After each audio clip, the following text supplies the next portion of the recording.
with that. All right, it's 5 o'clock. We're going to get started with this work session.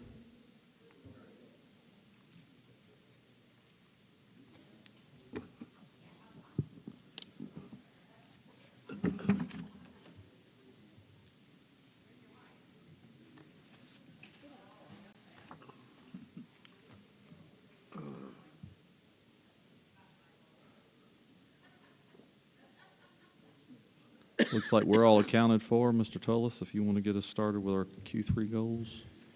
Yes, sir. Mayor and council, if you'll open your work session agenda to your Vision 2025 Q3 goals, you'll see that our Parks and Rec maintenance facility is still underway.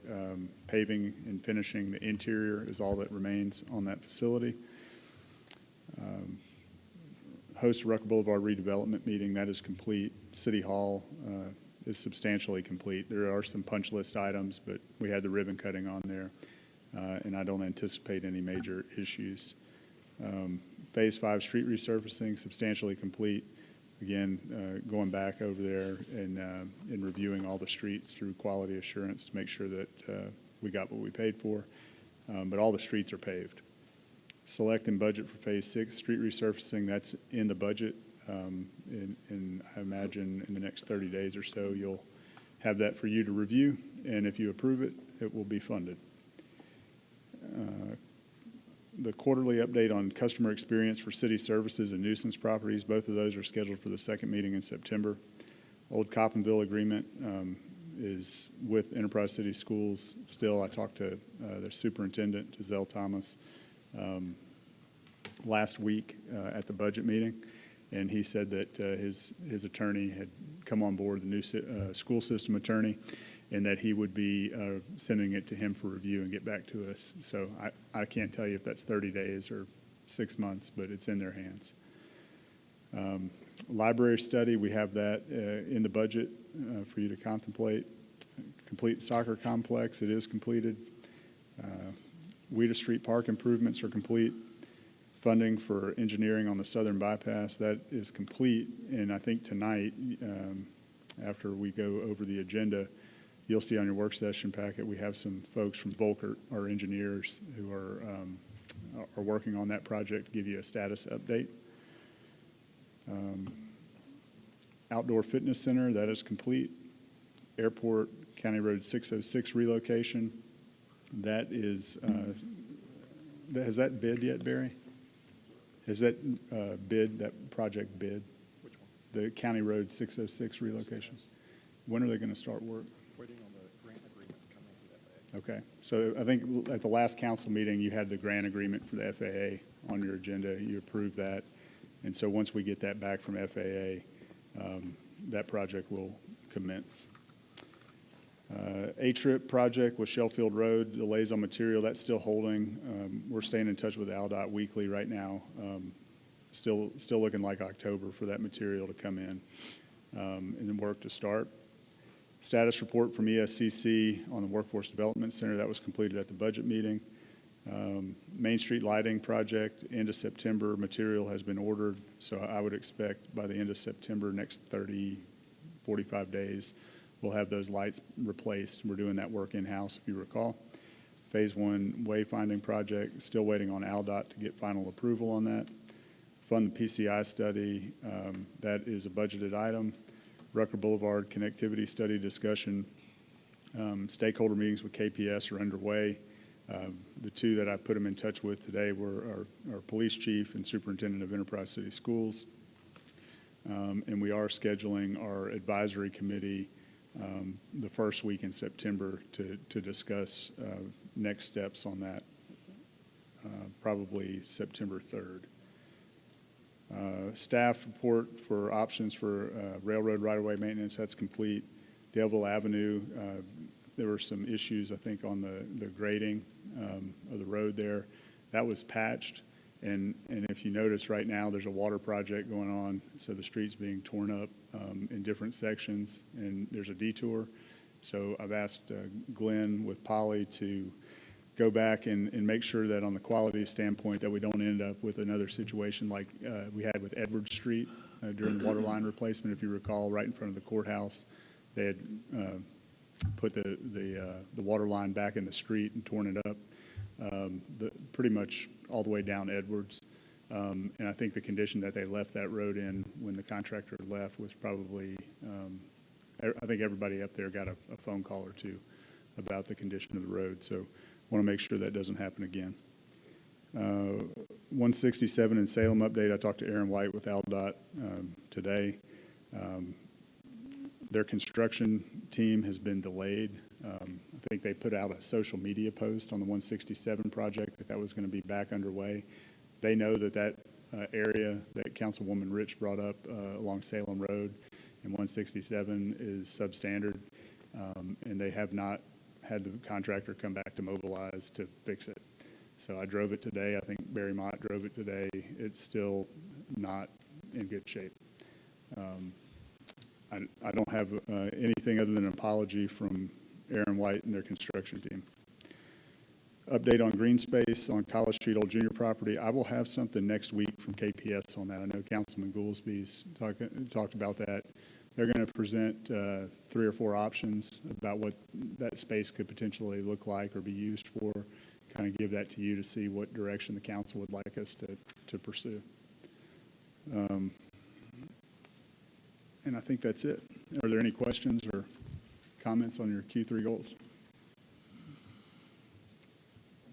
On the airport, did I understand that the road has been bid? We've got a contractor on that, or we can't do that until we hear back from FAA? What? Yep. So that project is part of an FAA grant. The way the FAA does these projects for AIP is they seek bids from the contractor first, and then they actually use the contractor's bid prices to write the grant. Because this is a discretionary project, it comes last, and they're discretionary for giving out the FAA grants for the year. So what that means is we bid the project, we have a low bidder. I haven't brought it to you to award it to the contractor yet because I was waiting for the grant paperwork to come in to award the grant, and I'll bring it back to you at that time to award it and start the time. But we have 60 or 90 days from the bid time to award the grant per the contract document. So we have a low bid. I have a recommendation to award letter prepared, but I haven't issued it to this body yet for approval and execution of the contract until we get the grant back from the FAA. Okay. Makes sense. Yes, sir.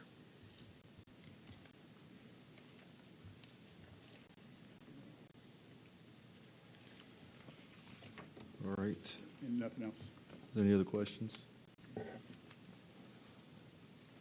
we'll move on to reviewing the agenda tonight then. We'll start with our roll call on opening prayer and pledge of allegiance. Approval of agenda. Consideration of consent agenda. And then the mayoral recognition for Warren Byron. And then a request to address the council for a permit request for Joseph Freeman Fun on Easy Street event. Is there anything we need to know about this, Chief Moore?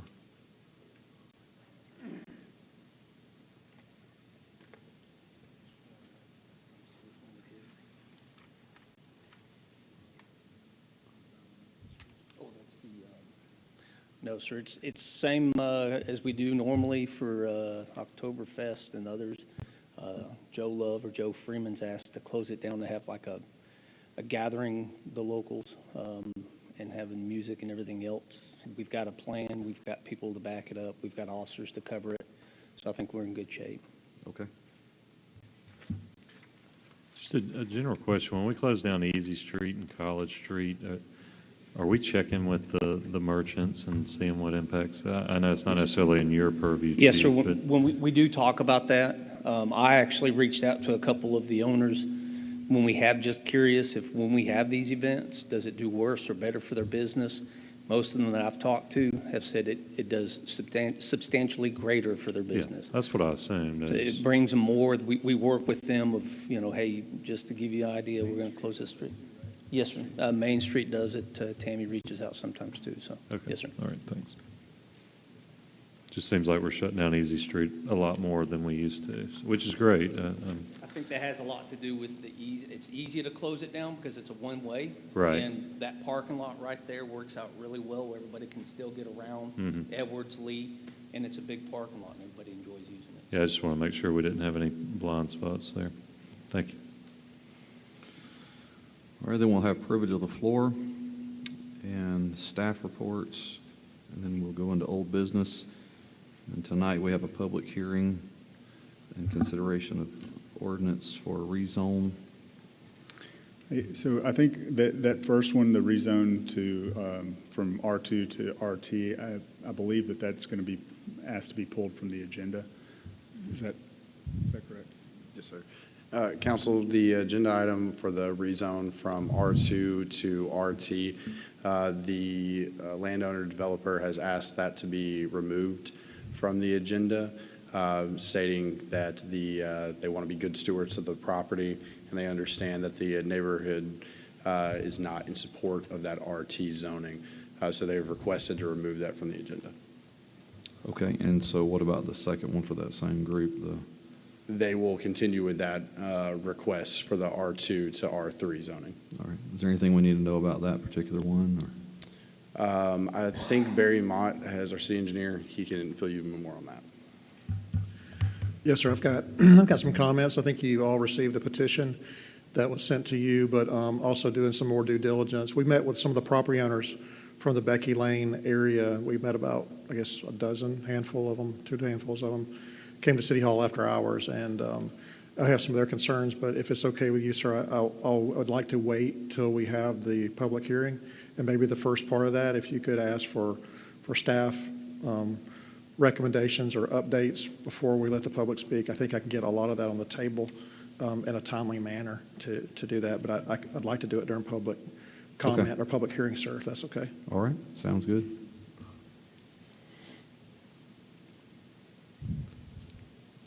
And then we have a public hearing and consideration ordinance 07-1525B for Galanco rezone from agriculture to R1, 103 Fountain Crest Drive. Is there anything we need to know about that one? Yes, sir. So that went through Planning Commission. That is a cleanup issue on the existing zoning maps, and there was no opposition to that. Okay. And then we have a public hearing consideration of ordinance 07-1525C from the Industrial Development Board Rezone 1, Industrial Development Board from R2 Medium Density Single Family Residential to M2 General Industrial District located on Neil Metcalf Road and Veterans Parkway. Isn't this the cleaning up that Veterans Home area? Yes, sir, it is. It's another cleanup to bring some property that's owned by the ID board into its proper zoning, which would have been M2. Okay.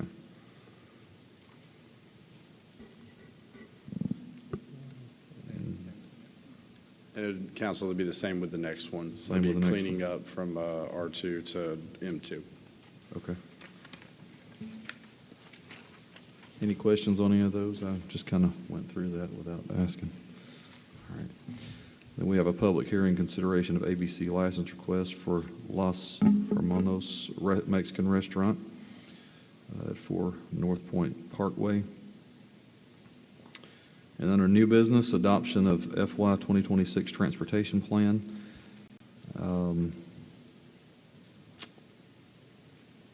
This is just a standard process, isn't it, that we do every year?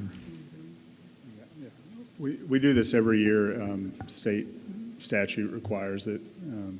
I think Glenn checked with Leanne on what she anticipated our annual proceeds from the gas tax would be, and that's really all it is. Okay.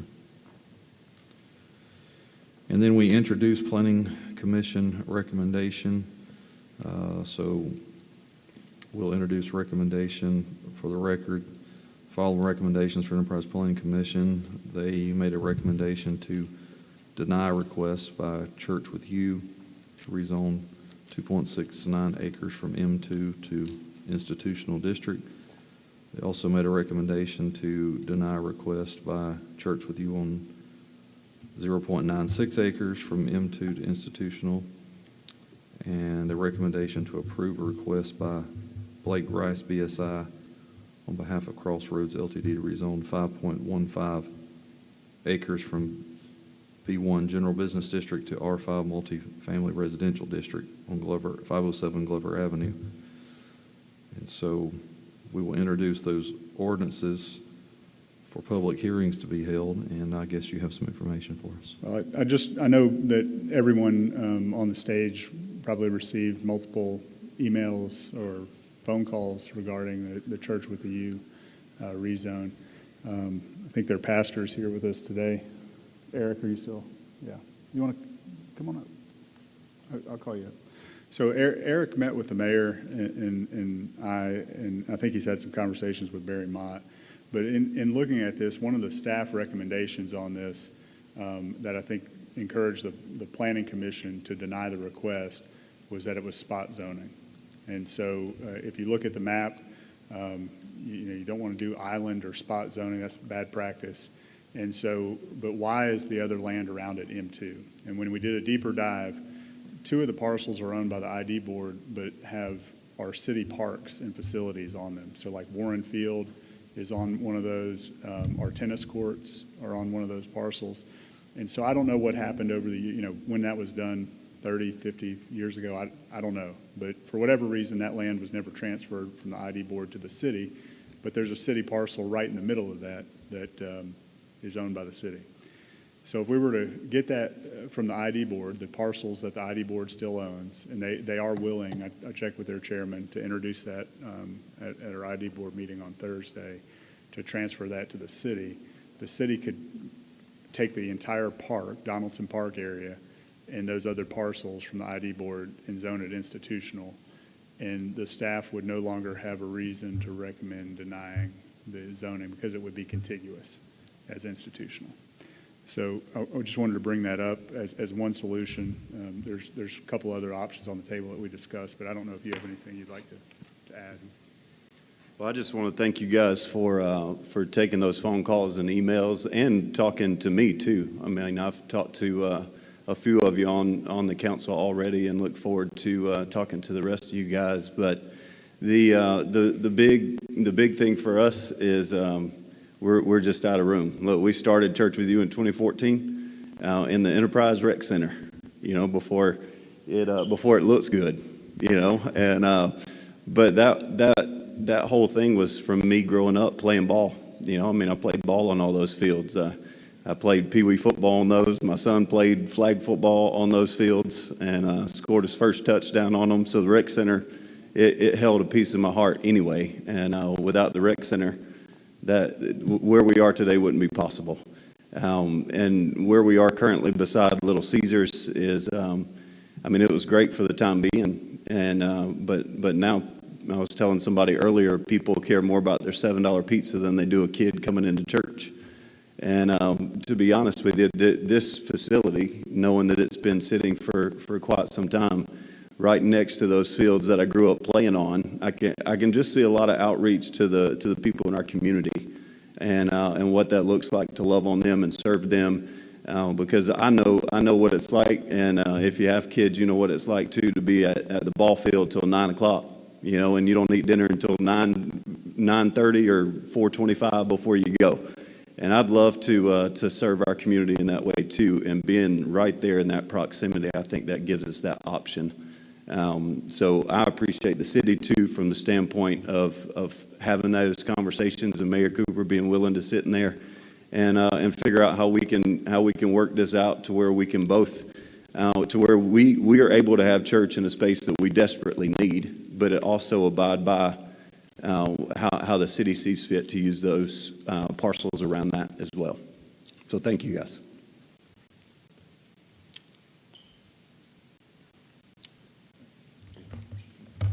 I just thought Jonathan ran through it verbally, but if you give me 1 second, I was going to show you kind of the layout of that land. I know this has been a topic of discussion, so bear with me 1 second. I took the liberty of taking Google Earth and overlaying some of our our zoning regulations on top of it. But the purple area that you see right here, the large purple area, that's all currently zoned M2. So that's, M1 is light manufacturing, M2 is more heavy manufacturing. So this is the M2. Just north of there, in what's Henderson Park, that's all zoned institutional. So what came to the Planning Commission was this area right here in red. It was highlighted. I'm sorry, it's not showing up very well on the screen. But that area in red is what was requested in those two ordinances to rezone them from basically M2 to institutional. Well, if you did that, what ends up happening is this is B1 business district. The purple is M2. You have an isolated or an island right there of institutional in the middle of a large M2 zoning, which is a manufacturing or industrial park. Even though the fields right here are currently being used for recreation, they are zoned for M2, which the city can do, but that was the concern of staff. So the discussion was this parcel right here where my mouse is running, that's owned by the Industrial Development Board. This middle parcel right here is owned by the city already, and this portion right here is owned by the Industrial Development Board as well. So if they would transfer this parcel and this parcel to the city, and you desire to change the zoning of those three parcels to institutional, what will end up happening is this. And excuse the two different colors, it's just colors playing on colors, but that should all be the same color. But what you have now is you don't have an island anymore, you have continuous zoning all the way around, and the zoning connects. So this would solve the problem and take concerns off the table of having spot zoning in the city, which is something we try not to do. And we've told other people, just for transparency, we've told other people that is not recommended, and staff would not be on board with that. So this is not the first time this has come up since I've been at the city. We deter this, and we think this is bad zoning to spot zone or island zone, so certain areas. So if this were to work out, this is a great solution. I think it's a win-win. It'll get the church what they would like to do and take the concerns of staff off the table. And it's not that we're against the church by any means. We're trying to do what's right by doing good, proper zoning. So I think this solves all the problems. So what would happen to the spot behind it there? Currently, this is owned by the same property owner as well as what's across the street, and he has requested right now to keep that as M2. So the road going up through there is M2, and this flag to that road would stay M2. So it would stay M2, which is proper. You do have a choice here, which is the city owns this parcel right here, which is that ball field. We could take that as well and make that institutional if you desire, but I did not show that on the map at this point because we haven't discussed that. But the city owns Griffin Field over there. It's not on ID board property. This right here is ours, yes, sir, the middle portion. At the top left. On top left, we do own that. That is our property, Okay. the city property. If we were starting from scratch with a ball field, would we make that institutional? Yes, sir. Okay. I don't know the history of how it became ball fields and why it wasn't rezoned, but the city doesn't have to follow the zoning regulations. The city can do on property that they own anything they desire. However, to clean this up, I think it sets the tone that we say that Parks and Recreation is important to the city, and that's part of our long-range plan, our strategic plan as well.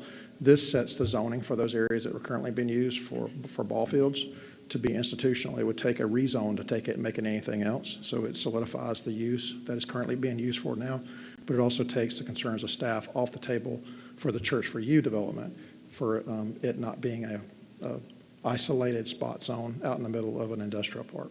And it keeps that green zone that we've been trying to get for all over around the city. Yes, sir. Great. Thank you. I thought maybe the graphic could help you a little bit.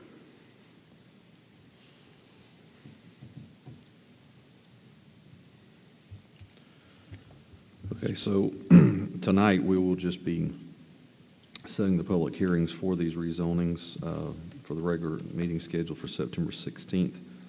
And that'll be for all three of these rezones. So there won't be any decisions made tonight. It'll just be setting those dates. And then we'll review and consider Resolution 08-1925, declaration of emergency for Henderson Street. Somebody want to speak to that? I think I understand what's going on here, but the failed stormwater system.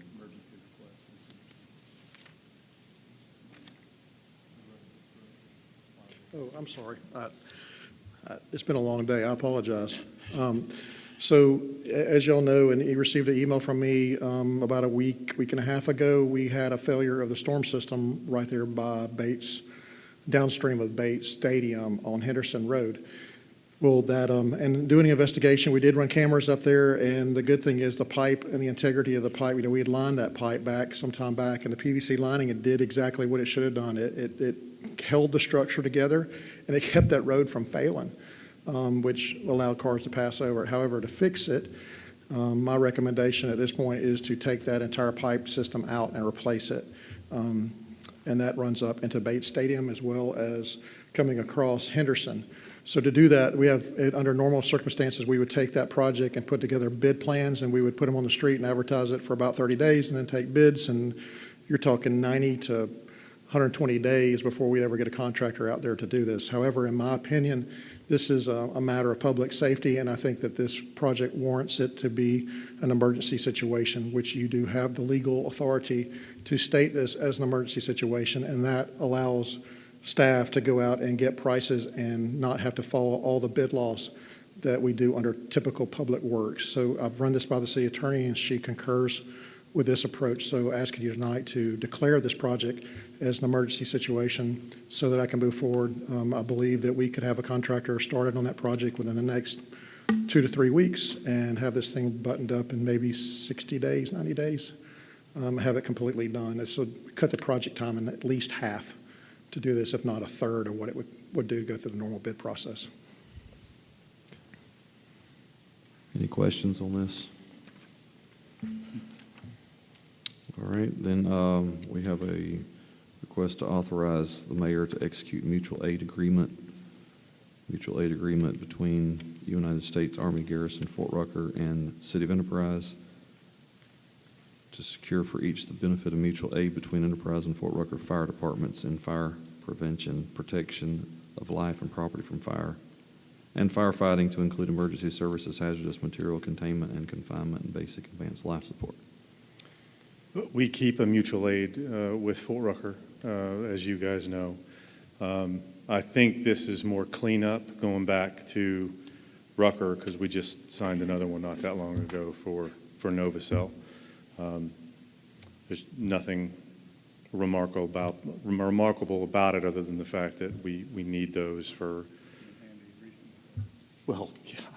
Well, they would have showed up. Did we without just it. recently Yeah. utilize that for the? Oh, no doubt, no doubt. But they would have showed up even without the paper. But this is something that needs to be filed for both parties. It works both ways, right?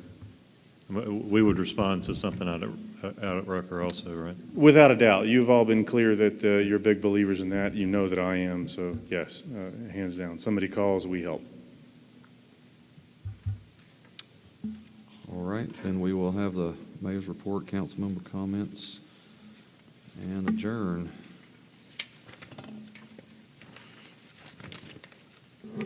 We're right on time here, about 2 minutes early for the Bollweevil circle widening part of our agenda. So, Mr.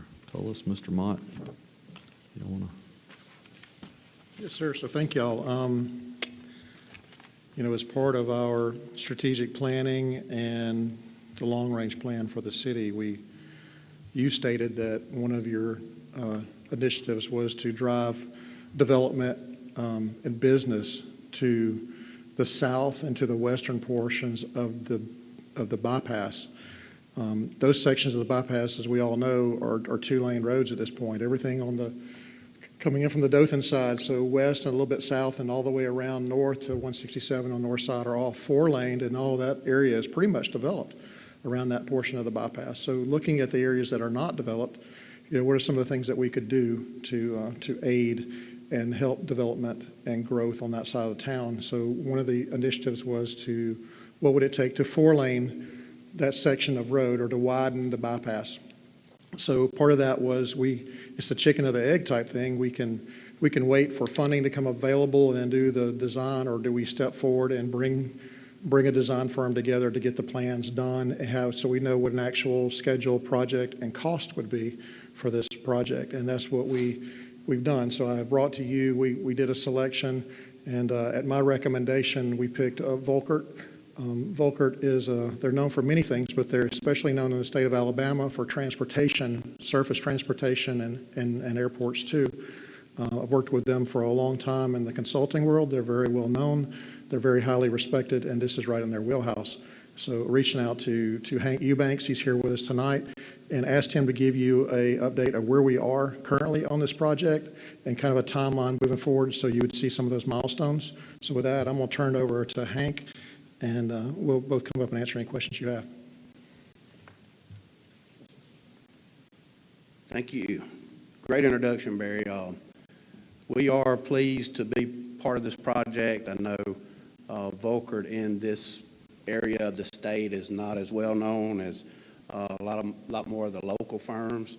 But just to kind of highlight before we get into y'all's project, some of the things that we, or the markets that we play in are transportation, like Barry said, wastewater and water treatment, aviation, all these services that are, all these markets that are up here. Environmental is a big piece of our backbone, if you will, too. We do that in multiple states. Too far. But then these are all the services that land within those markets. And we don't have to go into every facet of it, but as you can see, we do everything from planning and environmental to design and engineering inside those markets, and even program and project and construction management. But I know what everybody's interested in is your project, which this is a great project.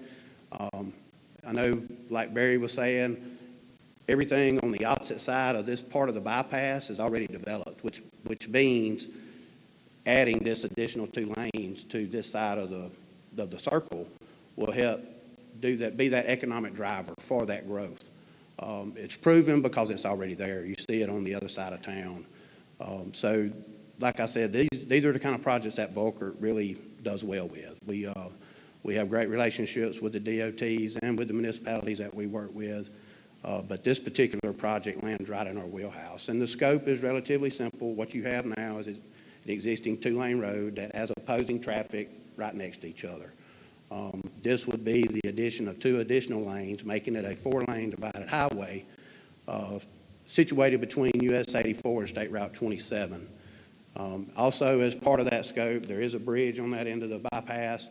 We would have to construct a new 2-lane bridge that would be one directional. So the existing 2-lane bridge would become one direction once that's implemented. Another piece, this project that you guys are talking about with the airport, the realignment of County Road 606.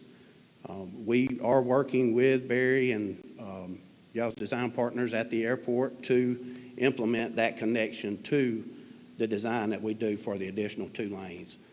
That is ongoing and has started. The other thing that we need to work on here is once we go to a 4-lane divided situation, we have to look at the access management. You may have to have some places where you send traffic further beyond where they would normally go to turn around and come back. Just depends. But there are guidelines that need to be followed. This is considered basically a city and a state route, so ALDOT will be involved through this process. The little cartoon image that you see on the screen, that basically represents the ultimate condition where you have 2 lanes divided by a grass median, approximately 45-foot separation from inside to inside. That gives a good clear zone distance so that if cars leave the road, they have room to pull back on without getting into the opposing lanes. We also have 8-foot shoulders on the outside and 4-foot shoulders on the inside. So you do have areas for cars that break down. They pull over on the side and they can be dealt with by tow trucks or whatever means are necessary. But the big thing I think that what Barry kind of highlighted on was getting a project that's shovel ready so that you can go after grant funding and federal funding, state funding, all those different funding sources. If you have a project that's basically designed, they know that money is going to get spent and it's not going to be wasted. That was one of the things that Barry and I had talked about early on. And you can see this is basically a progress or project process with a timeline implemented together. So each of these milestones are listed on the bottom, which are kind of like a step-by-step process that we'll go through to get through the project all the way up to where we bid it out and then get it into construction. Early on, back in November, me and Barry were talking about this project. Things came together, and then you guys awarded a contract to Volker to help with this process, and that was at April of 2025 when that happened. The first thing we needed to do at that point, Volker doesn't offer every service. There are partners that we have, like geotech partners, environmental partners, that do specialized things that this project will require. So we executed subconsultant agreements with them, got them engaged, and then the very next step was to start getting the existing terrain and existing conditions determined, which is where the survey comes in. That survey has been completed as of last week, I think it was. So now that that milestone has been achieved, we'll start the 30% design process. The 30% design basically sets the position of the new additional lanes and determines the vertical profile based on the topography that's there. The reason that's important is so that we can more or less minimize the cost by the amount of earthwork and excavation, drainage, things of that nature. But all that has to be approved basically through you guys and through AlDOT. Everybody kind of comes together when we submit that, and there's a review time that's associated with it. So that August date includes that review from AlDOT. So really what that means is we'll probably be finished with the 30% design, hopefully, or November date, excuse me. We'll be finished with that 30% design probably in late September, early October. We'll submit that to AlDOT. AlDOT will go through their formal review process and basically grant us the approval to move to the 60% design, which is really where the meat of the design takes place. So once you get 30%, now that we've got a lockdown alignment, we'll send the geotech guys out. They'll start punching holes in the ground, pulling soil samples so that we can do pavement recommendations and determine pavement thicknesses and structure for the road. And at the same time, we'll be doing drainage calculations and analysis, all those things that basically make sure we don't have a negative impact downstream or upstream with this new infrastructure. And then after the 60%, we move into what we refer to as the 90%. AlDOT looks at that as what they call it the PS&E, which is plan, spec, and estimate. That's a deliverable, that's a package. It basically scopes out the job, and you actually have a set of plans that can be reviewed from a constructability standpoint. There's no sense in designing it, or there's no sense in building it or designing it if you can't build it. So all the effort that was put in 30 and 60 just kind of progresses on up to a more refined design at 90%. And then this picks up at 90% again, moves into 100%, and you'll see that NEPA balloon, which is the National Environmental Protection Act. So this project to receive federal funding will have to go through this analysis, and this looks at all different facets and the impacts of this, what this will do. Sound, air quality, cultural resources, all kind of things. This process has already started. It started, I want to say, May, pretty much. We kicked it off very early. We are coordinating with AlDOT and FHWA to make sure that that process gets expedited and happens through the design process. But you can't get approval to bid from AlDOT or from FHWA without having that analysis done. So what we plan to do is kind of have them both kind of, NEPA takes off and then have the plans kind of catch up to it. And then once we get approval from them, be ready to go to bid. And then the last piece of that, our goal right now is to get you to bid. Then or get you to a point where you get funding, then you can go out for a bid. Then you can make the award to the low bidder and then do construction. Right now, keep in mind, we haven't done anything beyond the survey. So 30% is where we're trying to get to. And so everything you see beyond that is estimated. So then project costs, these are the ones that really sink in.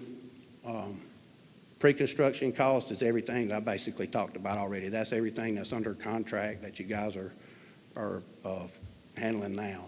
And then the anticipated construction costs, although that number looks large, there are contingencies, things of that nature that, we may not be in construction for 2 years. It has inflation considered in there, things of that nature. But we also have CE&I inspection that'll be required and those contingencies that fall in with it. There's opportunity for that to come down, but keep in mind, the design is what drives that. So once we get 30%, 60%, we hope to see that number go down. From there, has anybody got any questions?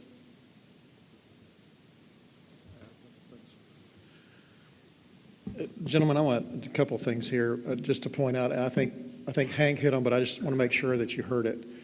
We are currently at the survey point. We haven't even got to the 30% design. So how do you develop a cost when you haven't even developed a set of plans, 30% yet? So what they've done is they've met with AlDOT, looked at what the buildups were on the existing lanes over there, made some assumptions based on LiDAR data, survey data that we've got, which are worst case scenarios, to give us a number to start at. So at every one of these increments, I've asked them to update the schedule and also update the cost.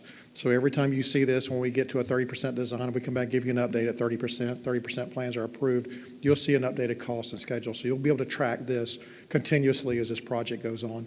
So I've asked him to be not overly conservative, but conservative at this point. We do not have enough. We just received the survey data last week. So what we'll do is do everything they can to reduce the amount of dirt that we move and the amount of asphalt that we build up there on the roads. But they had to make some assumptions here. And some of the assumptions they did, I think, are a little conservative at this point. But that's where I'd rather be at this point, is conservative until we get some answers back from AlDOT at the 30% review. Question on the 606 alignment he spoke to. When we do that realignment, I know we're talking about two different projects, but the intersection of two different projects, is that currently 606 runs into a 4-lane section, right? That's correct. When we do the realignment, how is that, what's that going to be like? So that's part of actually design that Barge completed and has been reviewed and approved by AlDOT, being aeronautics and the roadway guys as well. So it'll come into the 2-lane section, and there are some improvements left and right of that to bring people out onto that 4-lane section. They'll have to take a right, go down to where the college intersection is, and do a U-turn to come back and So go they won't be north. able to cross over and take a left? No, sir, not in the current project. When they do this project, because if this project moves forward at the pace I expect it to, they will come after, like the 4-lane bypass will come after the 606 relocation. So it's important that they understand what 606 is going to look like a year from now when they get ready to put their plans on the street. So they'll pick up where Barge leaves off with the runway extension and continues on to make those improvements on the 4-lane all the way around to the north, back to 84 on the north side. We did try to get the AlDOT to agree to put that in the FAA project to 4-lane, continue the 4-lane at least past that point, but for funding considerations, they decided that they would not allow us to put that in this project, in the airport extension project. So we added that to this 4-lane bypass project. Gotcha. Thank you. I wanted to just add, when you looked at that timeline, we had talked about why applying for the grant, or not grant, but why would we spend money on engineering in anticipation of a grant? And that timeline kind of illustrates the process. Even if we had $25 million in our bank today, we're still 2 or 3 years away from starting construction and potentially if we didn't have this done, right? If we're at the beginning of that process, we're 2 to 3 years away from completing a project. So this gets us more shovel ready. And good evidence in that is if you Google this, congressional directed spending, if you see there's some $15.6 million or so that Senator Katie Britt has put into the appropriations bill for this year, for this project. Now, that doesn't mean we're guaranteed to get it. If we go to a continuing resolution, none of that money transfers over, and we're at the table next year. But every year that we go along without a set of plans to make a more shovel-ready project, the further we are along in actually being able to get this project done in the shortest amount of time. So I just wanted to remind everybody why we started down this road to begin with. And it's- So the current timeline assumes that funding will be available when we get it shovel-ready. Correct. So assuming, say we don't, what's the shelf life of these designs and the NEPA studies and all of that? I'll let the expert talk about, the plans themselves will be good. It's the NEPA part that Yeah. expires. Yeah, DOT updates all their standards pretty much every year, throughout the year, but a lot of the stuff that updates is pretty minimal. The biggest thing would be the NEPA document, and I think it has a shelf life of about 5 years. Somewhere in there, but you may have to re-up it, but a lot of times they'll let you just extend it once or twice, maybe 3 times. So we're not trying to thread a needle here. No, and just one of the very first meetings we had was with AlDOT to discuss how we approach this with the NEPA study, because what we had anticipated was, since this right-of-way and everything was already basically set up, was that there was a NEPA document that existed. Nobody could find it from back in 79 or 80, whenever this thing got originally, the right-of-way got acquired. So essentially, it would have been expired anyway, and we would have to redo the whole process over. But in relatively short order, we ended up getting concurrence from FHWA, and normally they wouldn't even participate until the money is allocated for the construction. And just in that coordination with AlDOT and FHWA, they have given us direction as to how to proceed forward with NEPA, but we will get that process done and pause it until the funding comes, so that we don't waste that time by submitting it early. Makes sense. I'd add to, say you don't get the funding, you don't get to bid it out in 2027, if it has to sit to 2029, 2030, whatever, if it's close enough, you can do what's called a reevaluation. So it's not completely starting over from scratch, you just have to update a few, probably another public involvement meeting or something along those lines. So with some careful planning, we can stretch this into the 2030s, 2035 Yes, sir. Easily. We Okay. can, yeah. It's just more or less how If the you play the funding- game and having all the right players in the right room. And, this has been a very involved effort with all the major players here. So you guys, the DOT, we're not banging this out to give it to them at the end and then let them have their voice on it. We've got them involved. We have them bi-week or bi-monthly meetings with Barry. Sometimes Jonathan's on the call if he can attend. And then all my design staff, everybody's kind of, holding hands through this thing so that we don't skip any boxes and leave anything unchecked. Can you talk about, in your experience, having plans ready and how that helps funding or doesn't help funding? Like, should you wait till you get funding, or does this help us? No, I'll give you one good example. You guys may know about this area, but Vaden Field Airport, back, 10 years ago, that airport authority had some money left over, and we had did a partial extension of a taxiway, but it still needed about another 2,000 feet to get to the end of the runway, but it was phased out. And so the owners had discussions with the FAA, which is pretty much operates the same way as FHWA, because they're both federal organizations. They said if you could go ahead and get the design done, have it sitting on the shelf, there's an opportunity for discretionary money, just like Barry was talking about for y'all's airport. If that's there, then you're going to be graded better because you're ready to go. You got something proven, you can put it on the street fast, bid it out, get a price, and then they can look and see what they've got in their budget for the whole program, if you will, for the nation. And then you'll probably have a better opportunity to get that project awarded. This plays right into that. If you have a set of plans sitting on the shelf, they're not having to take a chance on your estimate that you did basically at 30%.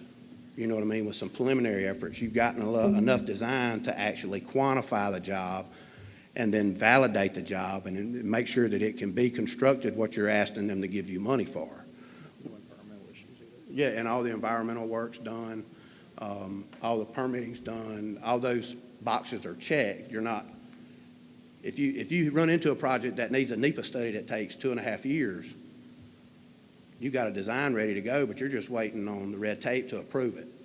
And then they're worried about what it's going to do to your estimate because of inflation and all those things. So your number may not be good 2 years down the road.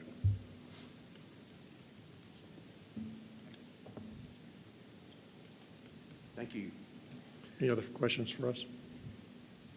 I plan to bring this back, Mr. President, at the different milestones that you've got. So every time we hit the milestone, I'll bring this back, and you'll see schedule, cost, and a schedule update.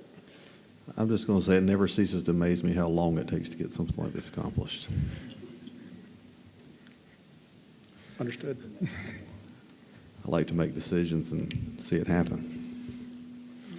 I'm It's fairly not. certain, Jonathan, correct me if I'm wrong, we were talking about this pre-COVID, last time we went to D.C. before COVID, when Trump was in office the first time. Yes, sir, that's correct. That's when this really started. So we're five years in. Once again, it never ceases to amaze me. So before we adjourn to our regular meeting, do you have time to cover the next section here? So, Mayor and council members, I've been asked by a few of you, I guess there's been some talk on social media or some phone calls re-energizing, animal control, particularly a no-kill animal shelter. And I know that that's one of your stated goals that you talked about. So I just want to refresh everybody's memory on kind of where we're at and talk about our city finances and prioritization. So we did engage with SOS Animal Shelter throughout that process to see if there was a partnership that we could have.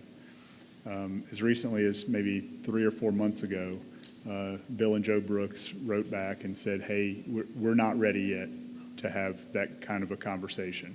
We've got some things internally at SOS that we need to work on. But what would be really helpful is if you could, waive the fees if our animal shelter were to adopt out of Colony. And Mayor, you agreed to do that. And so with that being said, now there's no barrier. That's why they were adopting from, Dothan or other agencies, because it added to their cost and they were having some financial strains. So now if they go to Colony and choose to adopt a pet and take it into their no-kill animal shelter, it costs them nothing. And so that's kind of where we're at this point. Now, on the flip side, as we talked about in the budget meeting, we are obligated for animal control because we're a community over 5,000 people in the state of Alabama. And that's a different conversation, and that is what our contract with Colony Vet has been addressing and served its purpose over the years. Now, when you look at building new, or if there was going to be a decision to do that, I've been doing this about 5 years now with you. We always kind of look at the facts and then how are we going to pay for this? So of that, in your priorities that we talked about during the budget, we've accomplished most of your major goals in your Vision 2025. So some of the things that were on the table that I heard at the budget meeting where you may have a capacity increase in sewer at a wastewater treatment plant that needs to be done sometime over the next, 5 to 10 years. That could be as high as a $60 million number. There may be a need for a new fire station. And I think this year in the budget, we're going to do a study to evaluate that. I think Dothan just recently bid out 2 at about $7 million apiece. You're all aware that our library has seen better days, the structure of it. Certainly, I think the library is thriving. But, what do we do with that space? Or should we build a new library? There's a study going on this year for that. Say all that to say that when you look at our finances, we have about $42 million annually that come in revenue from different sources. Of that, over 50%, just over 50%, payroll and other benefits, employee benefits, so RSA, Tier 1 retirement, health benefits, all that, equates to about half of that. And then we have another roughly $10 million in debt service. That's a fixed number, right? It's straight line. For the next 14 years, that's paid off. Then we have appropriations that you have, for like the Enterprise City School System, Chamber of Commerce, Wiregrass Economic Development, Coffee County Arts Alliance. There's some 20 of them or so. and that amounts to another $9.7 million. So you end up with about $1.6 million of what true discretionary funds, although the appropriations are discretionary. There's also, I don't think you would not fund the chamber one year unless there was a reason to do that. But so you look at that $1.6 million of true discretionary funding is where you decide if you want to buy new police cars, or if you want to do a sewer project, or whatever that might be. And every year we grow organically, 3 to 4% on average in that range of new revenues that come into the city, which create another roughly $1 million that come in there. But we also do things like, increase pay, have a COLA or a merit increases for employees, which erodes at that. Historically, we've also eaten the healthcare costs that increase every year. So this year it was somewhere around 4.75%. We haven't passed that along to employees. We've eaten that. But again, that erodes into that column too. So every time we do something, we do make some gains, but it's all about your priorities. And so I wanted to kind of give you that kind of lay of the land as you have those discussions. There's certainly, whatever you charge us to do, we can come up with creative ways to do it. But I haven't heard that building an animal shelter as a priority from the council. And I just wanted to be, make you aware, or be cautious about what we can commit to do based on our current financial situation. So does that make sense? What opportunities are there you'd mentioned at the budget meeting, I think, potential opportunities to partner, that wouldn't be a city-owned? The county. Sure. So this is the animal control part. I have no idea what the county's planning to do in terms of no-kill. I doubt that that's really a discussion. But the county, every county in Alabama, just like cities over 5,000, are required to have some sort of animal control in area to house them. The duration of that can widely vary. So you can have places that do opt to do kind of a no-kill or whatever. They might keep them years. I don't know. Ours at Colony Vet's 7 days. But the partnership with the county intends to fund some sort of a facility in the next year. So we would have an opportunity to partner with them to provide those services and get away from Colony and relook at what, is 7 days the right amount? Is it 14? What is our funding contribution into that? Coupled with the fact that last year we had like a 400% increase in what Colony was charging the city year over year.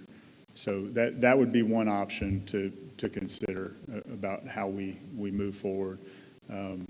Another option would be finding other partners, local partners that do no-kill solutions. But if the city truly wanted to build, own, and operate a no-kill animal shelter, I would just charge that the city finances, it would be hard-pressed to permit that without giving something up. You would either have to cut or raise revenues somehow.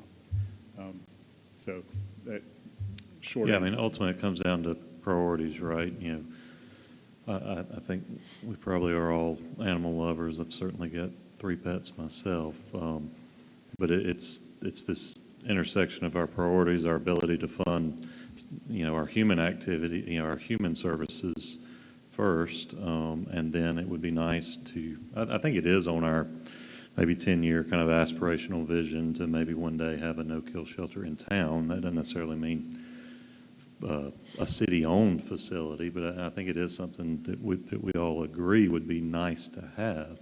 But to your point, what human-driven, priorities do we sacrifice in order to get that? Until we get to that point where when you rack and stack your priorities, it comes to the top of the list. It's going to be difficult given our current financial situation, right? It would be nearly impossible to continue to provide the services we currently provide without making a sacrifice somewhere. Yeah.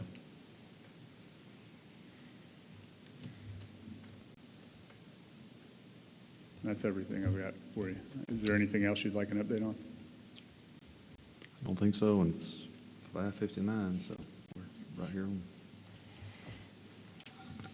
Time to move right into the council meeting here. It's actually 6 o'clock now, All right. so we'll go ahead and start right on with the council meeting tonight. The records show that all council members are in attendance tonight. We'll begin with our opening prayer and pledge. Somebody raising their hand or whatever. I'm sorry, We- this is my first time coming. We have times for, later on for public comments, if you want to make a public comment later on. So right now, it's time for prayer and pledge. And is Reverend Willie White here tonight? Yeah, Reverend White, he's out there in the lobby. Okay.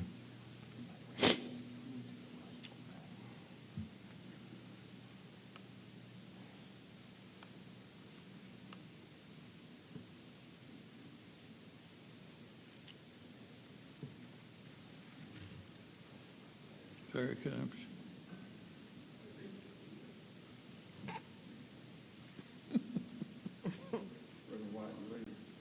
Reverend White, you ready to pray? I hope so. We hope you're ready. Let's all stand for the prayer and pledge. Let us pray. Most gracious, eternal Heavenly Father, we thank you, the Lord, again for this opportunity to be able to talk to you. God, you're so good. And God, we enjoy talking to you. Now, God, continue to smile upon us. Keep all of us in perfect peace. We pray, God, for each leader, that thine, the Lord, will continue to give them the wisdom, lead and guide them as they make decisions that will impact the lives of your people right here in Enterprise, Alabama. We pray, God, that thine, the Lord, will continue to give them an ability to lead with integrity, character, as well as with grace. God, we thank you for our city. Thank you for our mayor. Thank you for his cabinet. Continue to just bless us as we pray the prayer of Jabez over our lives. Bless us indeed. Enlarge our territory and keep your divine hands upon us. This is our prayer in Jesus' name. Amen. Amen. Please join me for the Pledge of Allegiance.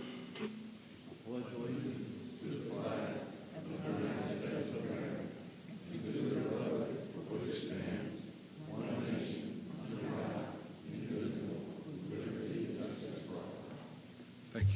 You may be seated. This time I call for a motion to approve the agenda of the meeting as submitted.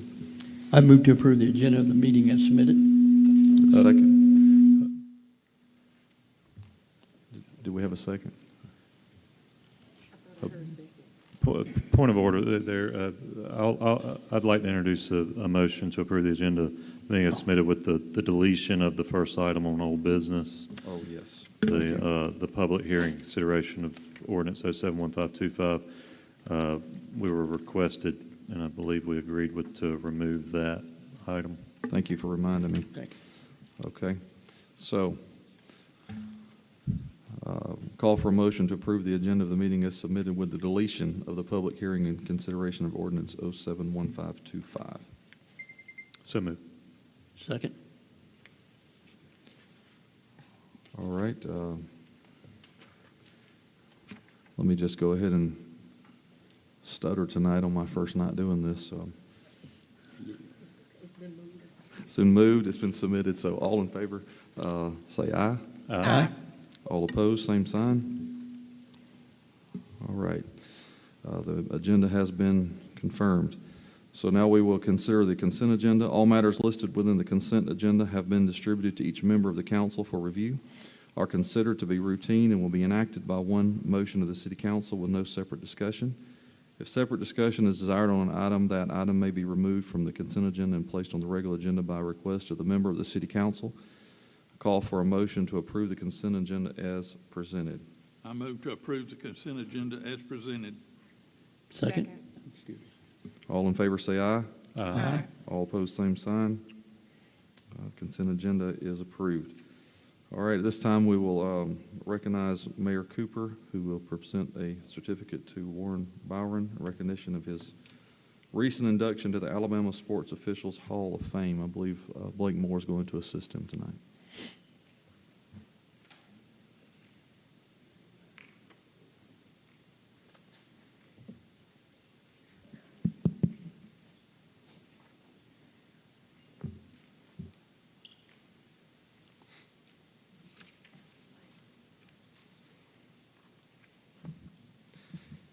Tonight, the City of Enterprise is proud to recognize Warren Bowron, who was recently inducted into the class of 2025 Alabama Sports Officials Hall of Fame. Warren began officiating basketball in high school and went on to a 35-year career in football officiating. After graduating from Troy State University, he joined the Enterprise Football Officials Association in 1974, where he served more than 30 years on the board and worked 3 state championship games. Pastor White, I got a little nervous a while ago. Warren was going to throw the flag for delay of game, so we're glad you made it. He later served as Southeast Football District Director, earning respect for his leadership and mentorship, and in 2018, he received the Greg Brewer Distinguished Service Award. And beyond officiating, and to me, this is the most impact that Warren's had on our community. Warren has had a lasting impact on the Special Olympics, and as both the coach and a leader in all the lives he's impacted through Special Olympics. Warren's also a member of our Enterprise Parks and Recreation staff. You know, Warren retired from Enterprise Parks and Recreation, but when I took the job as director, I couldn't think of anyone better that I wanted part of our team than Warren Bowron. He and his wife, Rhonda, who's probably the true official of the group, have 2 children, Warren Jr. and Ashley, and 4 grandchildren. Ladies and gentlemen, tonight we congratulate Warren Bowron on the well-deserved honor and thank him for his many contributions to sports in our community.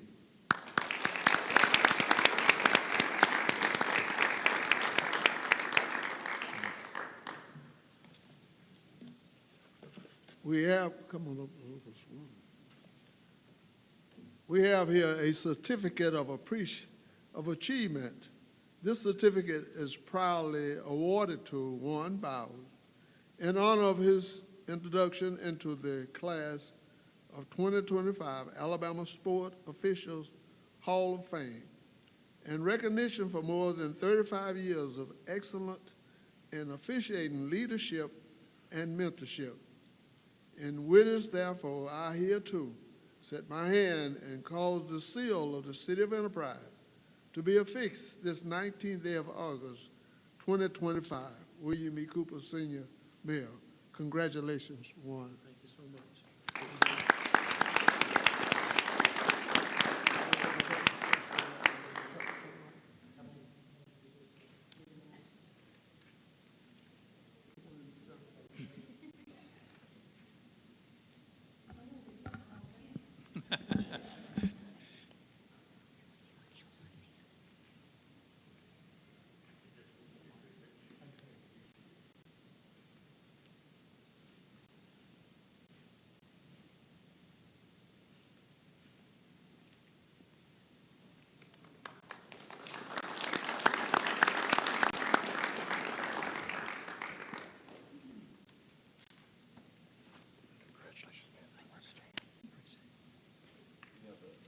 We have a request to address the council for a permit request. Is Joseph Freeman here?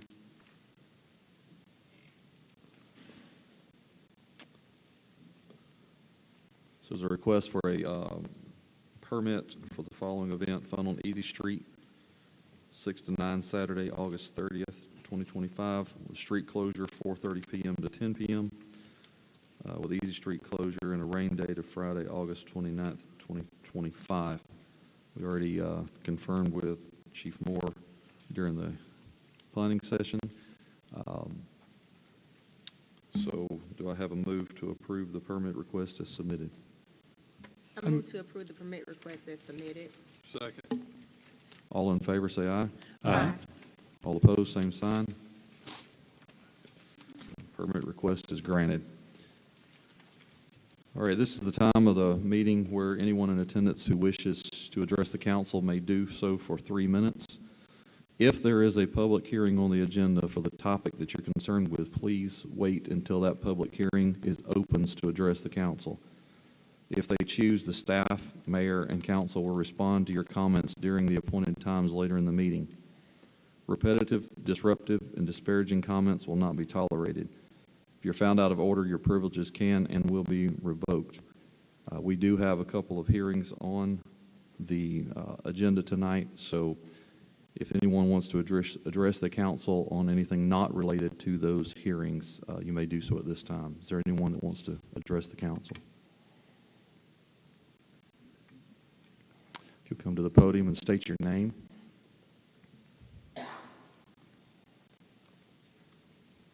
Hi, my name is Rebecca Newell. Okay. I'm sorry, I did not prepare anything tonight. It's my first time here, and I just wanted to sit and listen. But as I entered, I did hear the gentleman discussing the animal shelter, so I would just like to follow up with that. I am just a simple citizen. I'm a teacher, and I worked and lived in Enterprise for over 22 years.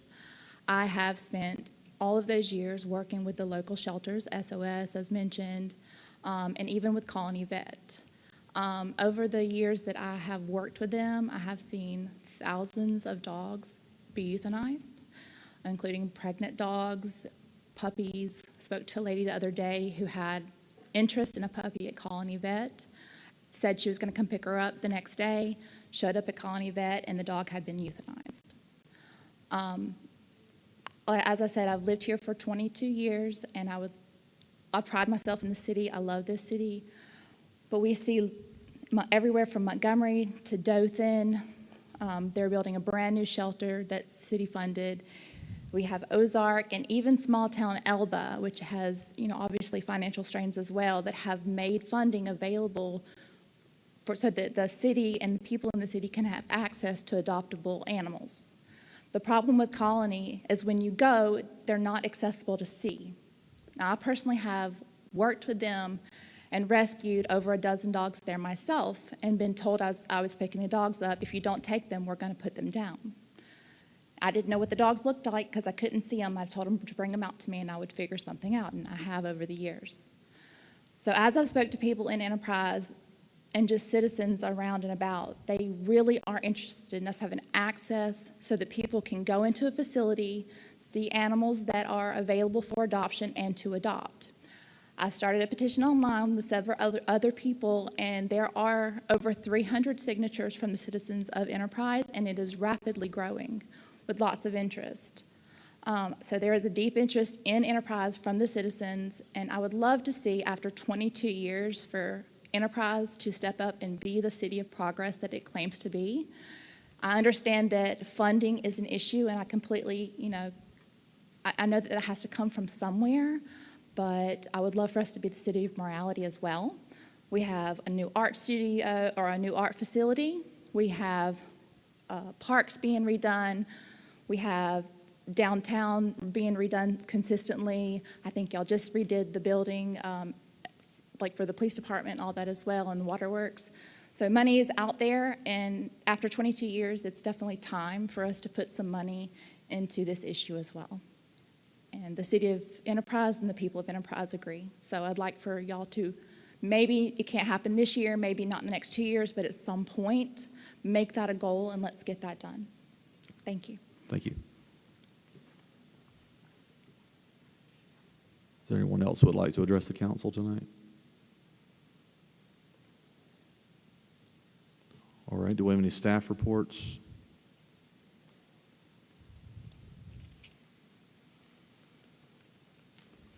Good evening, everybody.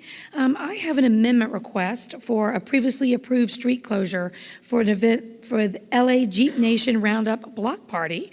It was approved on April the 1st. The event is September 20th. The amendment is just to increase the hours of the event. Originally, it was from, what's that, sir? They're just changing the hours. They're just changing the hours, yes, sir. It was originally approved for 6 to 9 p.m., and they're asking for 7 to 10 p.m. The only reason for the change is to give more time. It starts here at the Civic Center. It ends down, it starts early that day at the Civic Center. And they want more time to safely navigate from here to downtown and get set up. So 7 o'clock would work better for them. I don't have an issue. The road's going to be closed one way or the other. Either we close it at 5 or we close it at 6. And we'll have officers down there. They're paying for officers to close the road. So it's, right, we don't need a motion. Right. We're just letting the council know that we're going to make the change from 6 o'clock closure, 5 o'clock closure to 6 o'clock closure and ending at 10. So. Any questions? Any questions? Thank you for that. Thank you. Thank you. Any more staff reports tonight? All right, we'll move into old business. As we said at the beginning of the meeting, we have dropped the public hearing for 07-1525, so we will move to the public hearing and consideration of ordinance 07-1525A. Call for a public hearing prior to consideration of ordinance 07-1525A, providing for the rezoning of 4.28 acres owned by JLW Creative Solutions LLC from R2 medium-density single-family residential district to R3 high-density single-family residential district located on Wyndham Drive.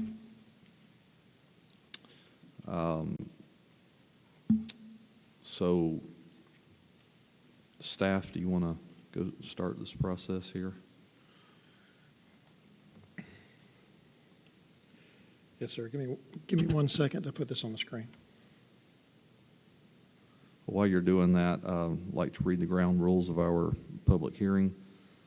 This is a public hearing during our regular council meeting of the Enterprise City Council, and we are here to conduct business in an orderly manner and expect attendees to respect the proceedings. We want one person to speak at a time, and please give the person who is speaking the same courtesy you expect when it's your turn to speak.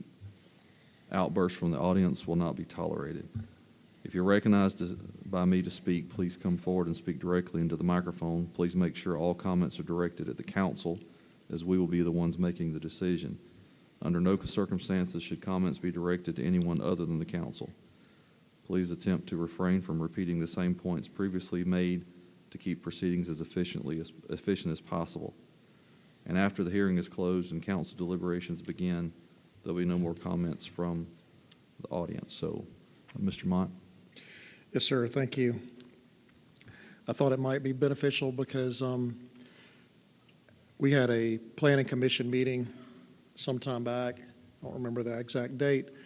We had 3 items on the planning commission. One of them was a rezone from R2 to R3. One of them was a preliminary plat approval, and the third item on the planning commission was a rezone from R2 to RT. All those at the time were given a recommendation by staff for approval, and the planning commission, I believe it was unanimous that they recommended approval of the 2 rezones, and they did approve the preliminary plat. After that planning commission meeting, I received a petition, which I think most of you did as well, dated July 21st. After getting this petition, at the time, it was signed by several people. I didn't count it, but it looks like 15, 20 people. Reached out to a couple people that had reached out to a council person and opened up the offices after hours so that I could meet with some of the residents to see what some of their concerns were. We met in the City Hall, a large conference room, on a Saturday, actually. And Mr. Tullis was there with me as well. He was in the area, and he attended.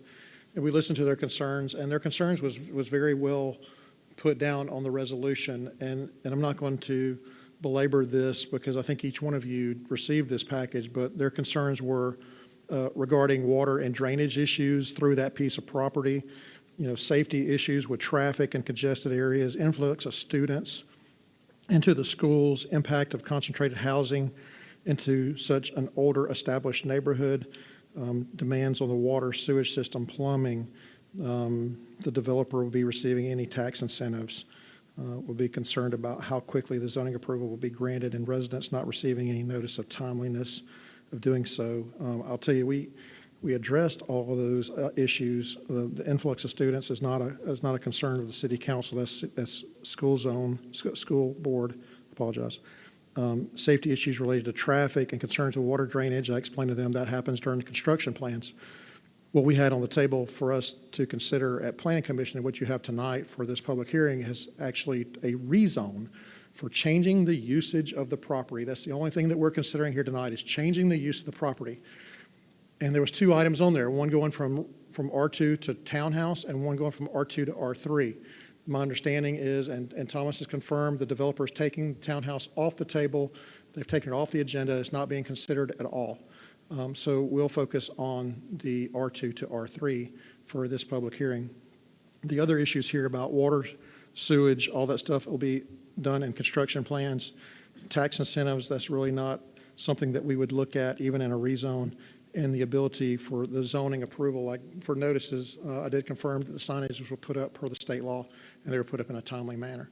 So with that, we met with the property owners, and they did have some concerns, and I thought that they were warranted enough that I went back and did another due diligence on this property and was going prepared tonight to come to you with a presentation to recommend something different on the townhouse development. But for the sake of time and to be effective with everybody that's here, I will skip that. But I thought it would be worthy to at least, since I have this pulled together, to give you a little bit of background on the item you do have in front of you, which is this one, which is 07-15-25A, which is 4.28 acres from R2 to R3. And I pulled this out of the Planning Commission documents, but it's taking R2 development, which is the map on the left, to the map on the right, which is taking about 50% of that development, or a little bit more than that, about 60% from R2 to R3. The major difference in R2 and R3 is the minimum lot widths. For an R2 is 75 feet. The minimum lot widths on a R3 are 50 feet. So you can, for every additional house, you could pick up an additional 50% more, or for every 2 lots, you could pick up a third lot. Not saying that they all be minimum lots, and depending on the development, they're not all perfectly boxes. So, whether they do or don't, it depends on the layout. They did bring up several things, though, I thought was a consideration. And what I did was I just took a Google Earth map like I did earlier, put on the zoning, and you can see that yellow area, which is, the yellow area that's highlighted in red around the big box. Bear with me. I can do it better than this. This perimeter right here, if you'll follow where the mouse is going, all that's currently zoned R2 on our zoning maps. That's currently zoned R2. The orange box here is the one that you have in front of you, the alpha resolution, which is asking to go to R3. In my opinion, the R3 zoning is a very minuscule change. It's still a less dense zone. We go from R1 to R5. R1's the most rural. It's 100-foot lots. R2 75, R3 50, and it goes down from there. I consider that, and talking with Thomas Hardy, that we consider that to be a minor change, and staff is still on board with recommending to this body, as we did in the Planning Commission, a recommendation to approve the zoning from R2 to R3. However, there is a concern, which I want to make sure that as people may want to talk tonight, because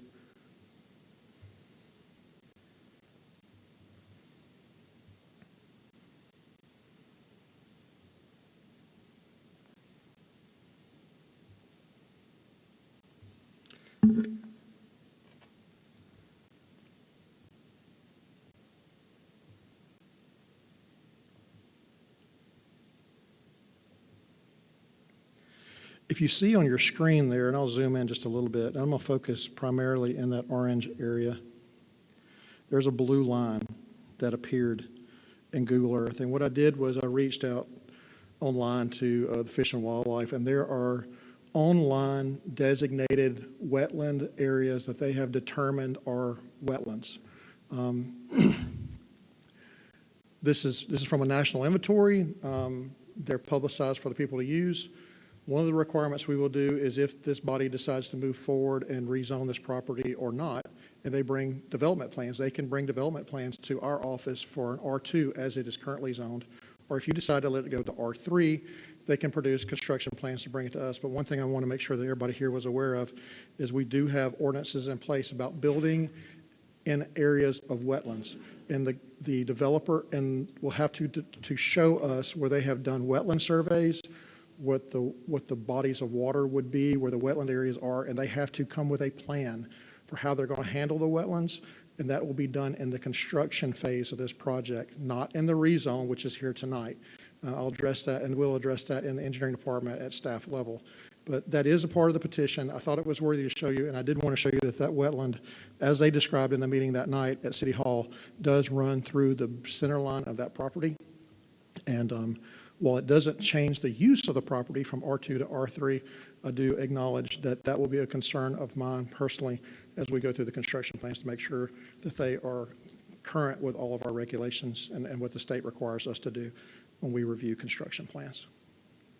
So if you have any questions for me, I will, or I'll be available if you have any So- questions for me after. I just want to clarify here, this property is currently already zoned to where homes could be built on the property in the current zoning. Yes, sir. So currently it is zoned R2. Houses can be developed in R2, which are minimum 75-foot lots. They could submit a set of plans, and we would review those in-house and either approve or disapprove those plans in the engineering department. It would not come to this body for construction plans. It would come to you when we accept the roads, any interior roads or that become public entities like water, sewer lines, rights of way. That kind of stuff would come back to this body, but we would handle the construction plans in the engineering department on our own. They do not need this body's approval to do that. So they can build those as of today. What you have in front of you is a request to change the zoning from R2, residential 2, to residential 3, which is one step up, more dense than currently what is zoned now. So nothing we do tonight will increase or decrease your concerns with the wetlands. No, sir. I mean, obviously, it's going to increase the likelihood that it does get developed if we go along with this. So, do we have a feel for how, you said 50% more just by lot width? That's just simple math. Do we have a feel for approximately how many home sites you could fit on it as it's currently zoned versus how many home sites you could fit on it on the requested zoning? Yes, sir. So they submitted in a preliminary plat at the Planning Commission. And if I remember correctly, I think it was 14 homes, I believe, in that zone is what I remember. So probably about 10 today and 14 in if we approximately in the approve future. it. 9 to 10 to 14-ish. It was an additional about 4 more lots is what I remember, sir, from the preliminary So from plat. an absolute number, we're not talking a substantial change sir. in houses. And what it concerns me, when we talk about wetlands and drainage and runoff, it's not just the density of the property, it's the amount of impervious area there. So you can have less dense property, but have more impervious areas. In other words, you have larger houses with more roof line, you could have more driveway, you could have swimming pools, you can have all those things that doesn't let the water into the ground. That's what I'm concerned at in construction phase, is to make sure that their runoff calculations are met and exceed the expectations of post-runoff. In But other you have words, those concerns whether it's R2 or R3. I have them for both, yes, sir. And it doesn't change tonight regarding whether this body does a rezone or not. I still have those same concerns, and those concerns do not change regardless of the zoning. Is the purple area the area of the 2.35 acres that they had considered having townhouses? That was the area that they had previously requested for townhouses that they've taken off the table, sir. Right. And it's currently zoned R2 also. Correct, is R2. Do y'all think they're going to come back with an R2 request? Come back with the R2, or it's like another request for the, So they've pulled R3 request. They've pulled the R2 to RT request. Do we think that we're going to see an R2 to R3 request for that purple shed? currently, right now, they're looking at either just using the existing R2 or potentially doing a planned residential development in that area to just give the community more understanding of what they'd put there and lock themselves down for what they would be able to do. I'd also like to make a note that currently the preliminary plat that's been approved, they're oversized lots for R3 that they're putting in. So they're not trying to squeeze as many as they could into an R3. That's a good point Thomas brought out, is because the building line is at the front of the building lot, it's the minimum lot width there, gave them some flexibility, but they were not trying to squeeze every square foot of house they could in there, and that's why we were on board with going to an R3. I do like the PRD approach Because if I am a owner across the street from, in a developed neighborhood, and I have something being developed across, the developer is locked in, a PRD is exactly what he's going to build. He's almost have to submit in 50% drawings for you to look at and consider. So when the body, the planning commission, looks at a PRD development, they know exactly what's going to be built, exactly the lot lines, exactly what the look will be like, how, are there sidewalks, not sidewalks, is there swimming pools, are there amenities, are there what? You know exactly what it is. Where anything other than a PRD, you're just setting the type of use for that, and you're setting some boundaries, like how big of a lot can be or how small a lot can be. I think the approach, and Thomas, I give him credit for that, reaching out to the developer today, knowing that staff was not in support of the townhouse development, and developer saying, pull that, we won't buy in, shows goodwill from the developer to want to do the right thing. So I'm very thankful that that happened. Thank you. Are the applicants here to speak on behalf of this project?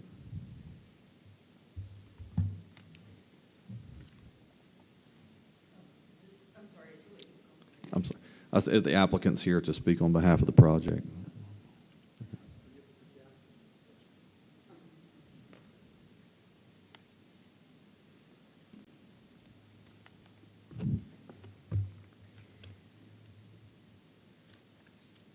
My name's Justin Walker.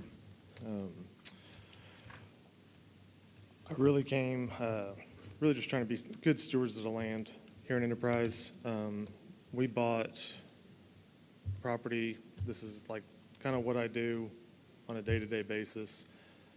And at the first meeting we went to, I had no idea that there was going to be the pushback there was in the townhomes, or I wouldn't have submitted it that way. I'm not in this to make enemies. I'm here to, like I told Mr. Hardy at the very first time I talked to him, I want to know what the city of Enterprise would like to see done with this area. I want to see what's going to be the most beneficial to the area, to the community. The first idea I had, as soon as I bought this, I went to, and I cannot remember the name of the school, but the elementary school that's right there. Pinedale. And I offered to sell this to them for expansion if they were interested in trying to make it a park or expand the schoolyard or make, I don't know what the capacity is, but I would think it's a pretty small school. So I would think they'd probably want to, maybe add on a little bit. I was going to sell it to them at a very discounted rate just to try to kind of make goodwill in the city. And once we saw the pushback, and I talked with Mr. Hardy today, from going to the R2 to the RT, I just wanted to nix it immediately. There was no question, no hesitation. I do think there's a little bit of confusion on what we were looking to build there. I mean, we were going to build townhomes, not like quadplexes. We were looking at individual little townhomes with garages, with driveways, making it where there's no parking in the streets. We're going to have green spaces, detention ponds. We're going to try and make it kind of spread out and make it a positive thing for the community. But like I said, we pulled this back. The only thing we're trying to do now is go R2 to R3, and it really is a lot lineup thing more than cramming houses in there. I could put a lot more houses in there if that's all I wanted to do. That's not the goal. The goal is to, like I said, be a good steward of the land and help out the community and try and put the best possible thing that everybody wants to see in that place. Was the 14 number, that's accurate? Yeah. I would have wanted to ask you. I didn't realize We could have been 17, and what we did is we put some green spaces in there. We actually took whole lots and made some green spaces just so you wouldn't have that, house lineup. So you're anticipating that in the current plat, or the current plot of land here to build about 14 homes? That's what it's looking like. Yeah, it'd be 12 to 14. Okay. Is that green space like a small park or something? It could be. It kind of comes down to, like we talked about, the construction drawings, what they end up wanting to put in there. But those are pre-approved plats where they're not going to build homes. So they can make it a park. They could make it a common space, all kinds of things. Thank you. It just can't be a parking lot or a home.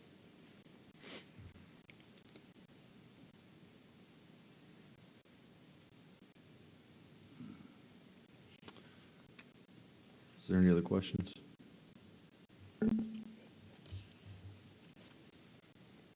Thank you. Is there any members of the general public that want to voice their support or opposition to the project? All right. You'll come to the podium and state your name, please. This podium kind of makes me tall. I'm Annette Box, and I did have one question for the gentleman that just spoke. Hey, if you'll speak to the council. Oh, I'm sorry, sir. I guess I'm a little bit concerned because when I look, if you look at the difference between the R2 and the R3 zoning, it's a difference of having 9 lots versus the 14 that he recommended. It's a difference of 10,000 square foot lots for the R2 versus just 6,000 square foot for the R3. And the area, unless he's talking about taking the 2.35 acre that was going to be townhouses, is that going to be the park? Because otherwise it was just a tiny little postage stamp on the bottom left, and the rest of it was with retaining things. And the other thing that concerns me is often property values can be affected by changing the character of the area. And right now, there's huge lots there. That lot we're on is pretty big. The lot my mother's on is pretty large, although when I had to rake leaves, I would be going for smaller lots. But I just see that it's going to cost the city more. You've got more infrastructure. And then the other thing that really worries me is it doesn't really adhere to this great city plan or the zoning ordinance. Those came in and they said, look, if you're buying land, this is what it's zoned for. We've planned it. On the map that was shown, that was planned to be R2. And I haven't seen anything that says, hey, it really needs to change because of we're bringing this to the county or bringing this to the city. I just don't see that justification for changing it. And what's more is the zoning ordinance actually says that it can't be just for profit. And basically more houses would be for more profit. The larger lots would support the ADUs that are talked about if somebody wanted to do that on their own for more housing if the ultimate goal is to get larger housing. And then lastly, when I looked at it, I guess I have a concern that I know the level of detail can be different for plans, but that's something that you guys can go through the ordinance and through the zoning and say, hey, wait a second. If you're putting something forward to us, it must have sidewalks. You know, there was a lot of concern about there not being sidewalks, there not being bike paths. If you're coming to us, these drawings must have them, and you must include them in your expense. My mom lives in the neighborhood. She loves to walk with her neighbor. They're 75 and almost 85. And I just worry, you know, as you come around that corner, most people use the neighborhood to drop. This is the Becky Lane up to like Averett and Whispering Pines.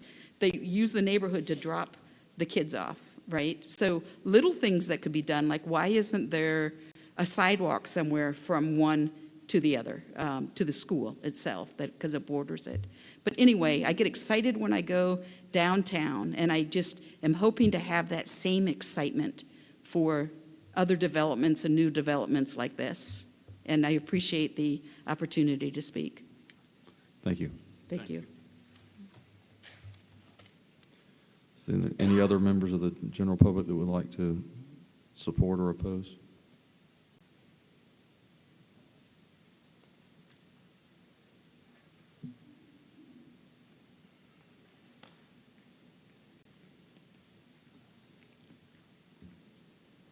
My name is Frank Chesser. I'm new to the neighborhood. We moved in 1979 when my father moved back to the United States. I was in the 9th grade when we moved into that house. My mother just died. And we're trying to decide now what we're going to do with the home at 300 Averett Avenue. When I first moved into that home, there was nothing but woods behind the house. And woods up, we had pileated woodpeckers. We had foxes. We had deer.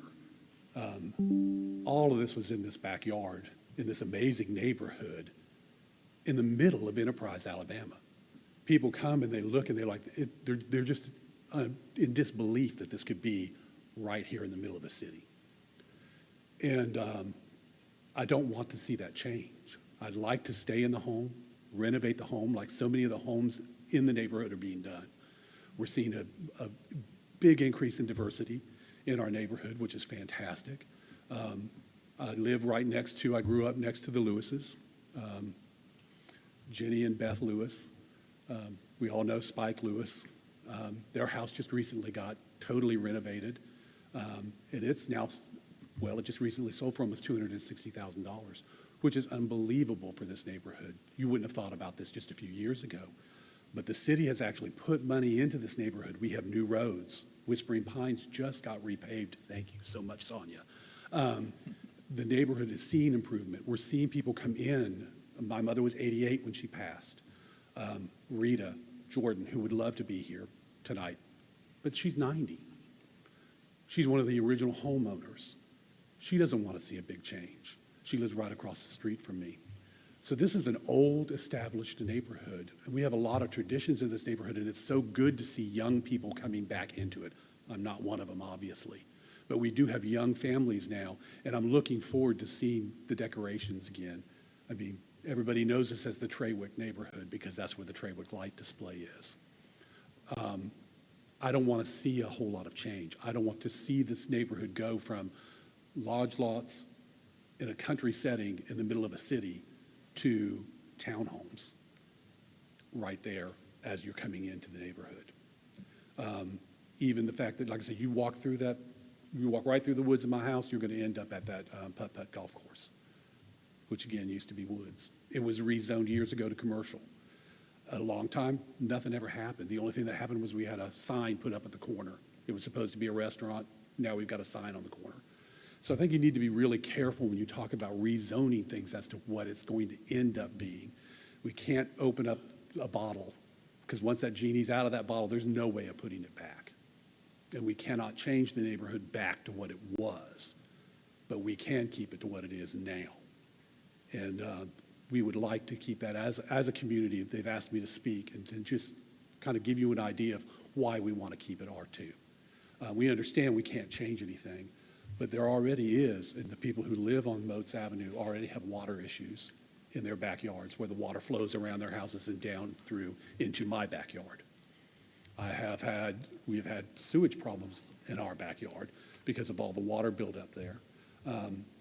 These are issues that we are very concerned about, and we want to make sure that if we're going to put children near a major road, that there is something to keep them safe when they are walking to Pinedale Elementary, because I'm sure they'll be going to Pinedale Elementary. I walked there to catch the bus to Old Junior.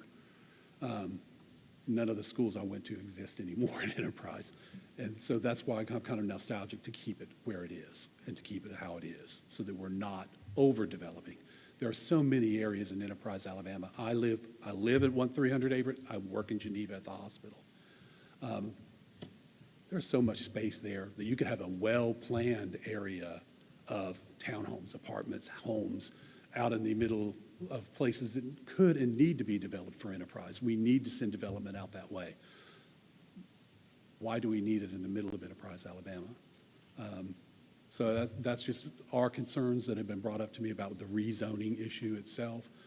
We would like to see it kept R2, to keep the character of the neighborhood where it is, and to keep it where we're not making major changes just to change. Thank you for your time. Thank you. Is there anyone else that would like from the general public? Yes, ma'am.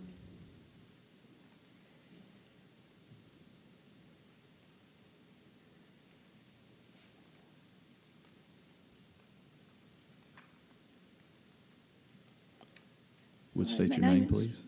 Pardon me? If you would state your name, please? My name is Martha Watkins. Okay.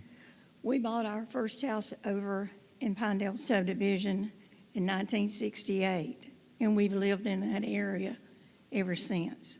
At the present time, we own 5 houses in that area. I have a grandson that's living in one, a daughter that's in another one, and our neighborhood's been like that since we moved there in the 60s. When we first bought our house over there, we were told that the property that we're talking about right now, that was wetlands and it would never be developed. Now, I don't have any paperwork, I don't have anything, but that was the gist of the conversation.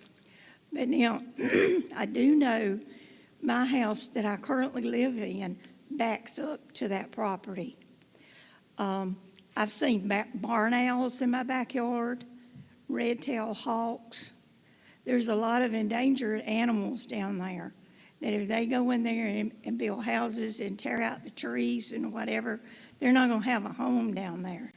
And we're not going to have the trees in our subdivision that we're used to. In addition to that, one of the houses that's down in the cul-de-sac, when it rains, water comes off of Moat Street around some of the houses there on Averett. That water drains down into that area where the woods are. One of the houses is the one on the lowest end. The water sometimes comes up in his backyard. So we're concerned about what's going to happen to the water that's coming down Averett and Moats, where that water's going to go if they build that up down there and there's nowhere for that water to go. So we've had a real concern about the water down there. Not to mention the traffic. I know I saw where one of the stops was, and it's right beside one of the houses next to me. So the street's going to be right outside those people's bedroom window. And I know they don't want a street running beside their bedroom window. So I'm with the rest of the people that live over there. You know, we like what we have. We've bought over there because that's where we wanted to live, and that was the subdivision we wanted to live in. And I have a neighbor that just bought a house over there. And she said that was the reason she bought over there, because it was quiet, wasn't that much traffic, and she has a child with a learning disability, severe. And she said she thought that would be a safe place for her child to be. So taking all those things into consideration, you know, we are not in favor of changing the designation for that property there. That's it. Thank you. Mhm.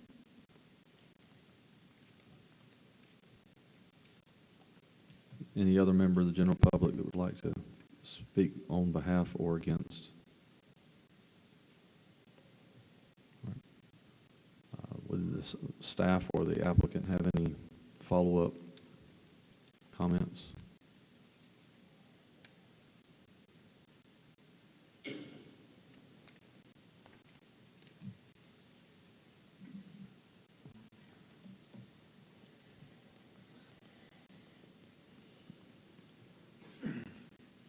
I know I said this, but I kind of want to recap this, if you don't mind. I was talking to the developer back there. They could actually put more lots in there than 14 houses if they wanted to. That was not the driver for doing this. It was to come up with a good alignment that works in that development property. And when I met with the property owners in City Hall, we had this discussion about trying to find balance between properties' right, like property owners' rights to develop their property and taking care of what somebody else says it's always been that way. And that's always a fine balance of doing that. And I just want you to know that staff takes that very seriously as we look at that and we make recommendations for whether to rezone or not to rezone a property. It's just a staff recommendation. Everything that has been submitted for us to review, including the preliminary plat, was it meets all the criteria for the zoning regulations. And I looked at it. I mean, I took a serious look at it after that Saturday night. We went there, and Thomas and I have gone back and forth on this several times. Going from R2 to R3, in my opinion, is a minor change for the number of houses in there. And I think the developer's trying to do a good job in developing something that will be beneficial and not drive down property values or whatever. The issue of being developed or not developed has really nothing to do with this rezone. The rezone that you have before you tonight is legitimately what the use of the property is. It is currently zoned R2. With that, they could build about 10 houses in there based upon the layout he has. I just ran some quick numbers on it. run about 10 lots on that. If you allow it to go to R3, he can build about 14 lots in there. It's all residential. They can move forward with the R2 development as of today if they wanted to, but it's just the use of the property. That's what you have before you, not whether it will be developed, not developed, wetlands, drainage, all that stuff gets handled in the construction plan review. It's just the use of the property. Unless you have any questions for me, sir. Any questions? So you maintain that you recommend you recommend it, you likely would not have recommended the RT rezone tonight? I would not have recommended RT zoning tonight, but I do recommend that you consider going from R2 to R3. I don't see that being a major change in our long-range plan. I don't see that being a major change in what the strategic plan is for that area. And I don't see it being a significant, if it'd gone from R2 to R4, I'd be against it. R2 to R3, I think is a very minor change, and it's still in the scope of residential, it is still a less dense residential development at an R3 zoning. And did I understand, you also contend that it's already zoned for R2, which is already set for Yes, ma'am. residential? Yes, ma'am. As it is. He could move forward, the developer could move forward. If y'all decide tonight not to vote to go to an R3 zoning, he could move forward with a set of plans, and he would probably drop 2, maybe 4 lots. He probably could get 2 lots down and submit something into our office with a 10 or a 12 lot subdivision, and it would not take a vote from this body, yes or no. We would handle the construction drawings in-house. He could move forward with that today if he wanted to, but I understand why he wants to go to R3 because it gives him some flexibility on the front building lots. On some of those houses are in the angles as you do the road turns. You know, it's that corner piece. The smallest part of the lot is at the front where the road is, and that gives them some flexibility there. But, you know, Thomas said it, and I agree with that, that it was not, like, all the lots are not the very minimum. All the lots are in excess of what the minimum that he could have done. And I'm appreciative for them not trying to squeeze every single lot they could in the proposal to go to R3. So this question may be for the applicant, Mr. Walker, but what size homes would you expect to build in here, and what do you think there's some concern around property values. So what would typically be built on an R2 or R3 lot? At this time, we haven't set anything. We were trying to match closest to what's existing, and that was part of getting the lots at the entryway to that size, so that we wouldn't have boundary issues putting bigger homes in there. I'm doing the rezone. I own the land. I'm not planning on doing the development personally. So I can't really answer any of those questions. We did go through a full development of the townhome idea. So we actually had what they were going to look like, what the spacing was going to be, what the facades were going to be on the front, garages, all that. But we didn't do anything on the single-family home just because we're not planning on being the ones to build it at this time. We're just trying to get the zoning in place so that we know what we can build there. Because it's very expensive to go through and do all these drawings. I mean, very expensive.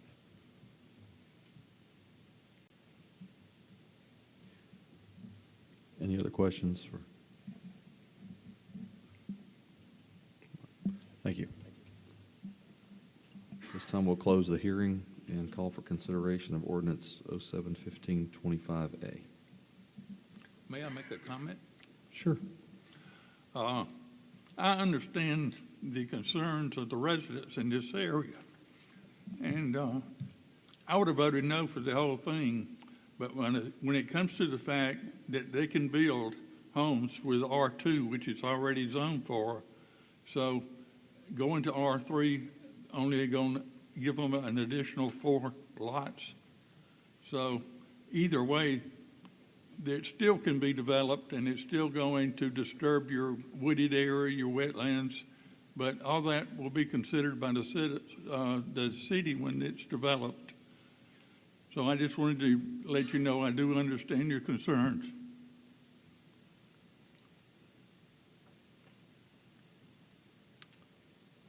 have a motion to adopt ordinance 07-1525A? I move to adopt ordinance 07-1525A. Second.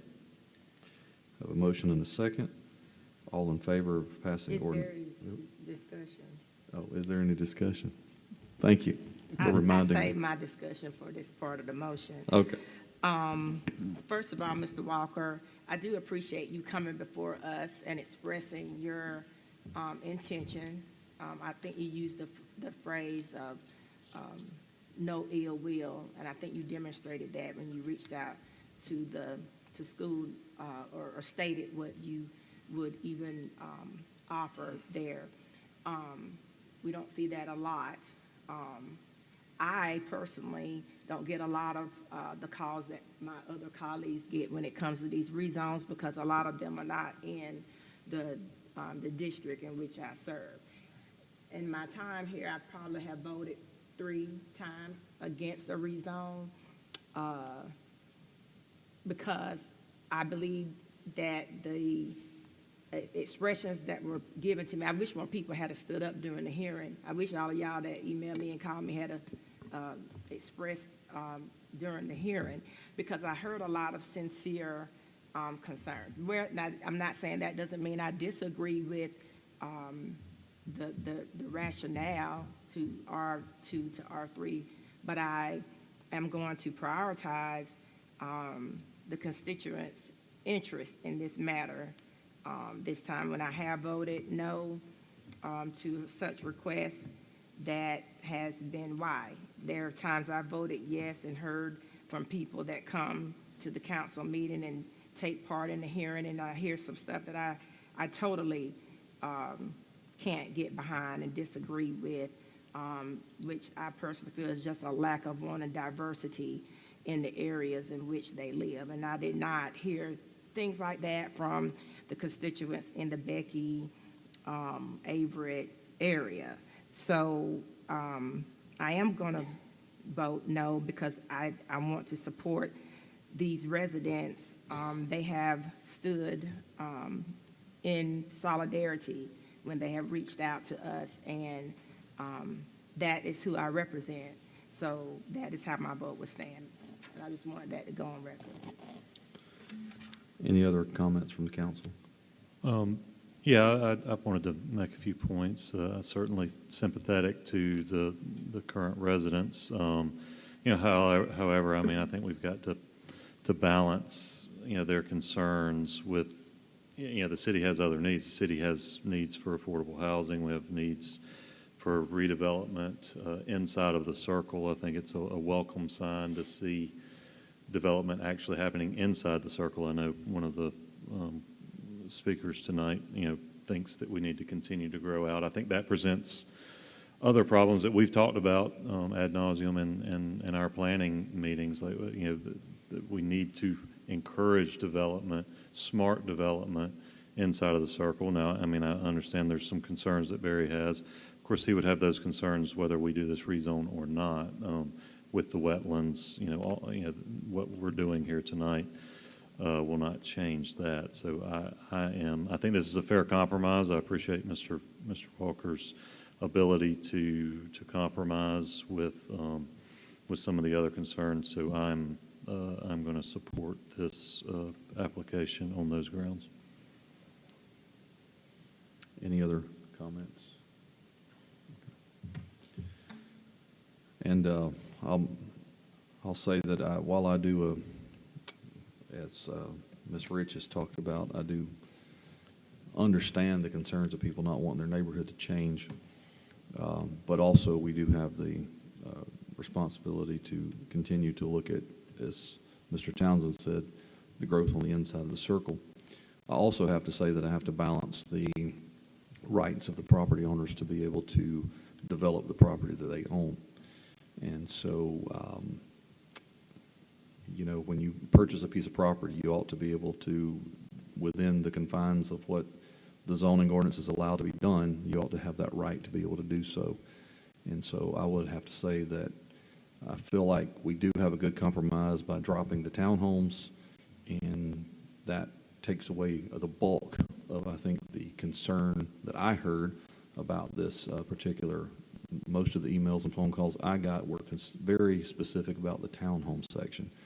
And so by taking that out, that takes away the majority of the calls that I had. And I think that compromise allows me to vote in favor of, so that the property owner has the right to do what they feel best for the piece of property that they purchased. So. if I there's just no- got to say, it's a tough decision either way. And I appreciate everybody coming tonight, but we don't take this lightly at all. And I'll just follow up that I probably would have voted against the one for the townhome and for the one with the home. So I think I would have come up voting with the same compromise that we've ended up with. So the hearing is closed. Any more comments from the council? All right, we'll take a vote. All in favor, say aye. Aye. All opposed? Aye. Aye. All right, the motion carries. 3 ayes in favor, 2 against.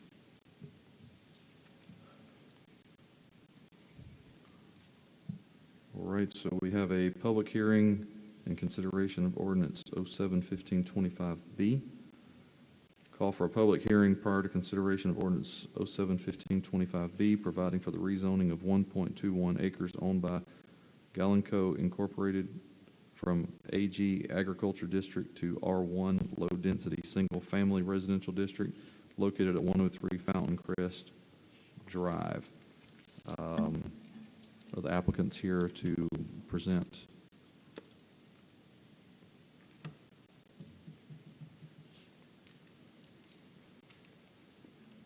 Council, the applicant was unable to make this meeting due to a conflict. But basically what they're doing here is there is about 1.21 acres at the front of an established neighborhood off of Rucker Boulevard, Fountain Crest, I believe. And so basically they're just taking that, they're taking it from agriculture to R1, which is our low-density development. It matches up with the rest of the neighborhood as zoned, and they're just wanting to put 3 lots in that area. All right. Is there any members of the public that would like to speak in favor or against this rezone? All right. Seeing none, we will close the hearing and call for consideration of ordinance 07-1525B. Move to adopt ordinance 07-1525B. Second? Is there any discussion? All right, no discussion, so we will take a vote on ordinance 07-1525B. All in favor say aye. Aye. All opposed, same sign. Motion carries. All right, public hearing and consideration ordinance 07-1525C. Call for a public hearing prior to consideration of ordinance 07-1525C, providing for the rezoning of 10.23 acres owned by the Industrial Development Board of the City of Enterprise from R2 Medium Density Single Family Residential District to M2 General Industrial District located on Neil Metcalf Road and Veterans Parkway. We heard earlier from staff on this, but if you could fill us in here on this. Council, what this rezone will do is it'll take the 10 acres out of an R2 zone, which is single-family residential. The reason for that is this property is owned by the ID Board, so the Industrial Development Board, and the rest of the property that adjoins it is M2. So basically what this will do is it will clean up this property to go into the zone that it should be in, to be continuous with the rest of the surrounding zones. All right. Any members of the public that would like to speak for or against? Seeing none, we'll close this hearing and call for a consideration of ordinance 07-1525C. I move to adopt ordinance 07-1525C. Second. All right, any discussion? All in favor say aye. Aye. All opposed, same sign. Motion carries. All right, public hearing and consideration of ordinance 07-1525D. A call for a public hearing prior to consideration of ordinance 07-1525D, providing for the rezoning of 3 acres owned by the Industrial Development Board of the City of Enterprise from R2 Medium Density Single Family Residential District to M2 General Industrial District located on Hickman Road near Progress Avenue. I believe it's the same scenario, but Council, it is the same scenario as the previous ordinance. They're just cleaning it up from R2 to M2. all right. Any members of the general public for or against tonight? Seeing none, we will close the hearing and call for consideration of ordinance 07-1525D. I move to adopt ordinance 07-1525D. Second? All right, any discussion? All in favor say aye. Aye. All opposed, same sign. Motion carries. All right, call for a public hearing and consideration of ABC license requests. Call for a public hearing prior to consideration of a request from Zaragoza Family 2 LLC, DBA is Los Hermanos Mexican Restaurant, for a restaurant retail liquor license located at 4 North Point Parkway.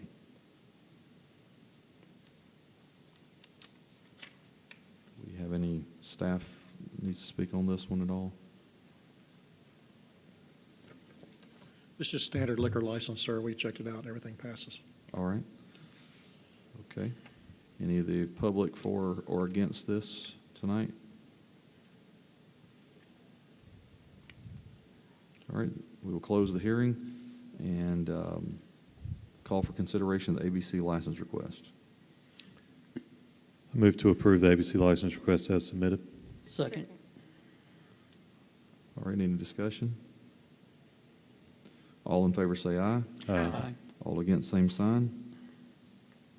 All right, motion carries. All right, we'll move into new business.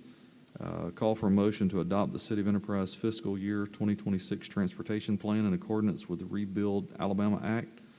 The plan, adopted annually, provides that estimated revenues of $195,000 anticipated from the Rebuild Alabama Act Fuel Bill Fund during the 2026 fiscal year will use to perform roadway improvements, repairs, resurfacing, reconstruction, or maintenance toward completion of the FY26 Phase 5 Master Street resurfacing, 6 Master Street resurfacing list, and or as match monies for any state of federal grant-funded projects to perform roadway improvements, repairs, resurfacing, reconstruction, or maintenance within the city's existing street road network during said fiscal year. Do I have a motion? I move to adopt the FY 2026 Transportation Plan as submitted. Second? Okay, any discussion? We heard from staff on this earlier, standard annual plan that we have to adopt annually. So if there's no discussion, all in favor, say aye. Aye. All opposed, same sign. Motion carries. All right, we're going to introduce Planning Commission recommendation. Introduce for the record the following recommendations for the Enterprise Planning Commission. Planning Commission made a recommendation to deny a request by Church with You on behalf of Mark Jones to rezone 2.69 acres from M2 General Industrial District to INST Institutional District located at 201 North Industrial Park Road. A recommendation to deny a request by Church with You on behalf of Mark Johns to rezone 0.96 acres from M2 General Industrial District to INST Institutional District located at 201 North Industrial Park Road. I'll just make a mention here that during our planning session, there was some discussion about potential changes to adjoining properties that may be made in the near future that could change the staff's recommendation on this prior to our public hearing. But these were the recommendations as of the last Planning Commission. A recommendation to approve a request by Blake Rice, BSI Incorporated, on behalf of Crossroads LTD to rezone 5.15 acres from B1 General Business District to R5 Multifamily Residential District located at 507 Glover Avenue. So introduce ordinance 08-1925, providing for the rezoning of 2.69 acres owned by Mark Johns from M2 General Industrial District to INST Institutional District, located at 201 North Industrial Park Road. Call for a public hearing to be held at the regular meeting scheduled for September 16, 2025. There'll be no action at this time. Ordinance, introduce ordinance 08-1925A, providing for the rezoning of 0.96 acres owned by Mark Johns from M2 General Industrial District to INST Institutional District, located at 201 North Industrial Park Road. Call for a public hearing to be held at the regular meeting scheduled for September 16, 2025. Also no action tonight. Introduce ordinance 08-1925B, providing for the rezoning of 5.15 acres owned by Crossroads LTD from B1 General Business District to R5 Multifamily Residential District, located at 507 Glover Avenue. Call for a public hearing to be held at the regular meeting scheduled for September 16, 2025. Again, no action at this time. Introduce and call for consideration of Resolution 08-1925, providing for the declaration of an emergency affecting public health, safety, or convenience due to a failed stormwater system within a portion of the right-of-way of Henderson Street. Resolution 08-1925 further authorizes the mayor, by and through the city engineer or his designee, to immediately execute any documents to the extent necessary to repair the failing stormwater system and right-of-way not to exceed $500,000. Mr. Mott, I believe you spoke to us earlier about this. Is there anything you would like to say? Move to adopt resolution 08-1925. Second? All right, any discussion? All in favor say aye. Aye. All opposed, same sign. Motion carries. All right, a call for a motion to authorize the mayor to execute a mutual aid agreement between United States Army Garrison Fort Rucker and City of Enterprise. The agreement is to secure for each the benefit of mutual aid between Enterprise and Fort Rucker fire departments in fire prevention, the protection of life and property from fire and firefighting, to include emergency services, hazardous material containment and confinement, and basic and advanced life support. This is something we keep all the time, and it's being renewed here. Anything we need to add from staff? All right. I move to authorize the mayor to execute the agreement as submitted. Second. All right. All in favor say aye. Aye. All opposed, same sign. All right. Mayor, would you like to give us a report? Thank you, Mr. President. I'm proud to share the progress and energy happening across Enterprise. Our city continues to grow, and that momentum is thanks to this council and our dedicated staff and engaged citizens. I want to thank the citizens who spoke during the public comment tonight. It's encouraging to see our community so passionate about the issues that matter to them. Constructive dialogue and clear communications are essential as we work together to make Enterprise even stronger. Last week, we celebrated the grand reopening of Enterprise City Hall. It is now more accessible, welcoming, and better equipped to serve our community. Whether you're paying a bill, applying for a business license, attending a court hearing, or meeting with staff, City Hall was designated with your experience in mind. Just yesterday, I had the honor of cutting the ribbon at Peavy Park. One of the highlights in this is the new bridge that connects the Enterprise Sports Complex to the park. As City Engineer Barry Mott said, it symbolizes what we are building in Enterprise, linking the old with the new and creating something stronger for the progress. We are and always will be the city of progress. Congratulations again to Warren Byron on his introduction into the Alabama Sports Official Hall of Fame. His decades of service exemplify the spirit of enterprise. Tonight, we will also bid farewell to Councilman Turner Townsend. I would like to ask City Administrator Jonathan Tellis to come forward to present a small gift.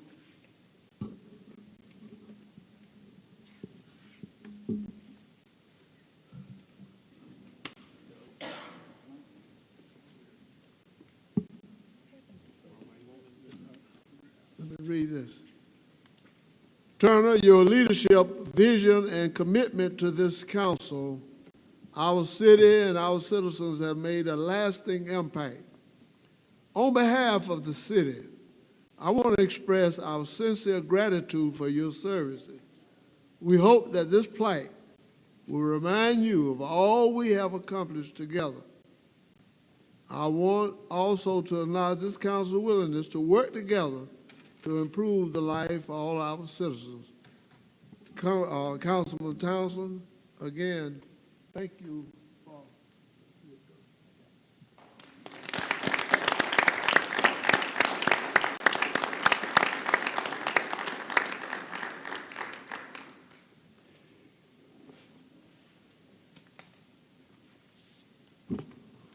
From let me see. From infrastructure to park, investing in people and projects, Turner, you have led the team with dedication and vision. Turner, your leadership on this council has set a standard we all appreciate, and we thank you for your service. May God continue to bless the city of Enterprise. Thank you. Ms. Rich? I'm glad I get to go first tonight. First of all, congratulations, Mr. Byron, on your awesome recognition being admitted to the Hall of Fame. I want to commend Councilman Townsend for his service. I tell you, a lot of the things that if you listen by YouTube, or if you're in our council meetings, or if you just, anything that you witness pertaining to what this mayor and this council has implemented in the past 7-8 years, I can tell you that a lot of time has been spent from the brainchild of Turner Townsend, okay? This is not an easy task to sit here and make decisions that affect so many people, but he has truly cared.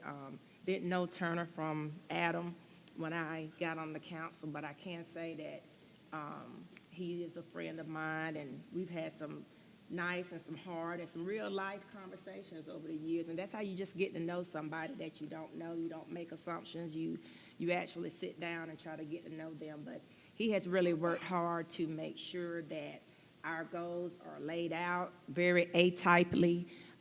It's his personality, very professionally, and so it's so easy to work with a council like what we have, and kind of what he's kind of helped set in place for us going forward, not just for this council, but in perpetuity for other members who want to serve and serve our constituents. So God bless you, Turner.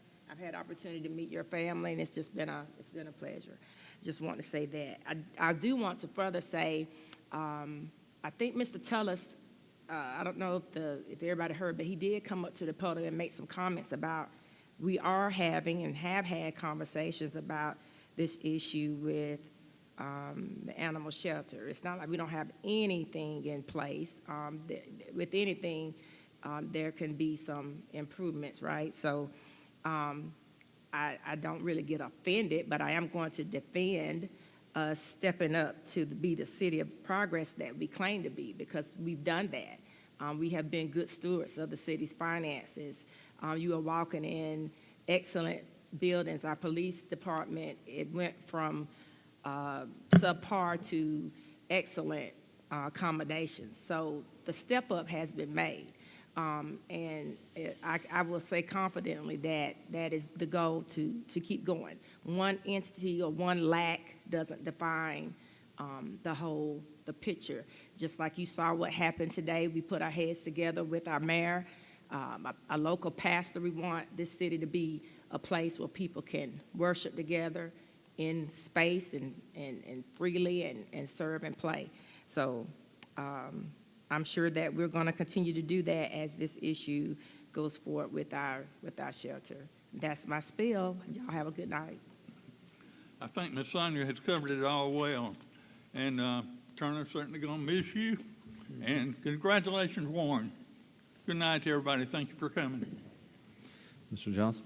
I want to thank everyone that's watching online. Thank you, community. Thank you for everyone coming here. I appreciate it when we see a full crowd out there. I wish more folks would come out and support their community and let us hear your voice. I've been campaigning for the last few weeks, and I've just got to say part of it is talking to people, listening to people, and I've invited every one of them to either watch or come, because we can't make decisions in a vacuum. We need your voices out there. And it just helps my heart when I see folks come out with the passion that they have. Turner, I'm going to miss you because, you know, I'm old and have a young mentor. When I first came on, it's been great. And like Sonia said, with the strategic planning and setting down, we knew what we were going to do almost 5 years ago. Nothing happens by chance. We programmed it out. Every meeting, Jonathan tells us what we're looking for in that particular quarter. What's coming to fruition now is what we thought about 5 years ago. Plus, there's still stuff out there that we need to finish. We don't sit on our laurels. We've got to keep that going up. And I'm just proud as Peacock to be on this council, to represent District 4. But we've got to keep our heads, to the grind and just keep it going. But again, thank you, Turner. I know you're not going to be far, but if I need to reach out, I will. Thank you, and God bless everybody. Mr. Townsend? First, just want to say congratulations to Warren. Mr. Byron gave me one of my first jobs outside of working for the family business and cutting some grass. I was an umpire for Mr. Warren my junior and senior year in high school. Thoroughly enjoyed it, and he was tough on us, but that was a lot of fun. I remember that fondly. So you're certainly a legend, and well-deserved honors you got. So thank you all for the kind words, Mayor, Sonia, Eugene, Greg, Scotty.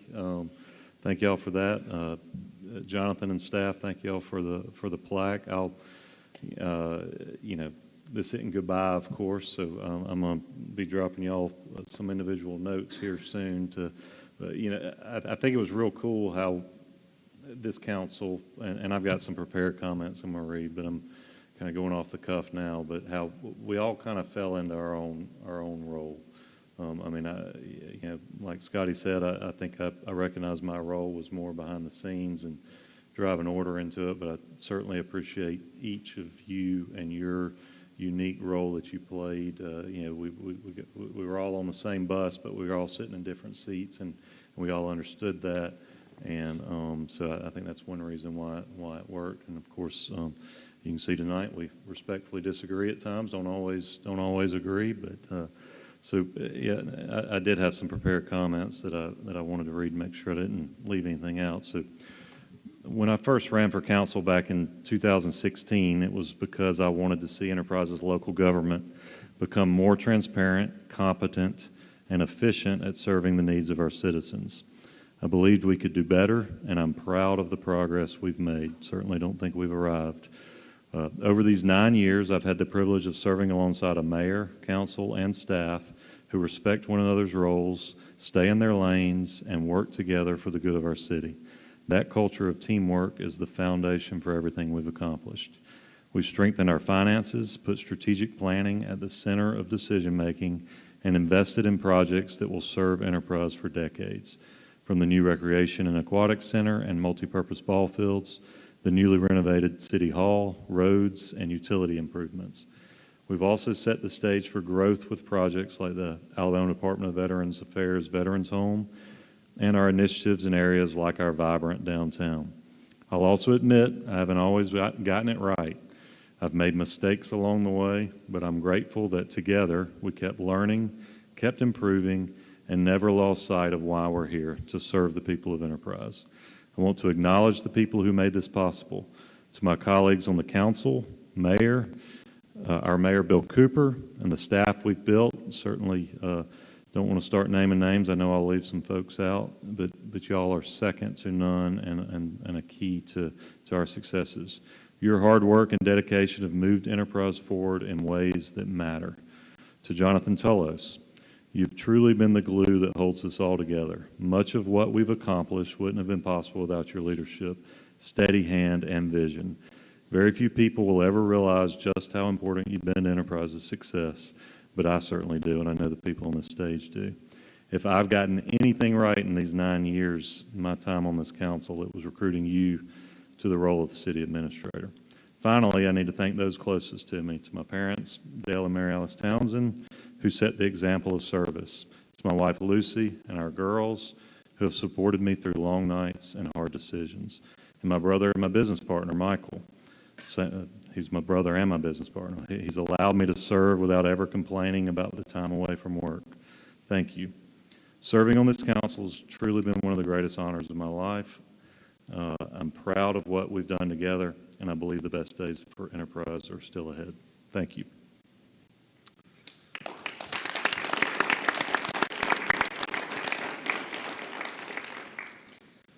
I'd also like to congratulate Warren Bowern tonight, and thankful for all of the people that have come tonight to interject themselves and participate into this political process. It's not just about us on this stage, it's about everybody, and working together to try to make Enterprise the best we possibly can. Before we adjourn tonight, I'd like to just take a moment and recognize again Councilman Turner Townsend. His final meeting, as has already been said, with us is tonight. Been on the council for 9 years now. I've only been here for 5, and during the 5 years I've been here, he has presided over this council with steady leadership. We've had an opportunity every year to vote a new president in, but he was doing such a good job, we just wanted to keep him in place. But he has provided steady leadership. He's provided forward-leading vision, and many times a calm and guiding presence over our council meetings. From day one, Turner, you've been more than just a colleague. You've been a mentor to me. You've been a friend. I'll never forget how graciously you approached me and helped me find my footing when I first joined this body. I had no idea what in the world I'd got myself into, and you kind of helped steer me and give me some direction, and that support meant more than you'll ever know.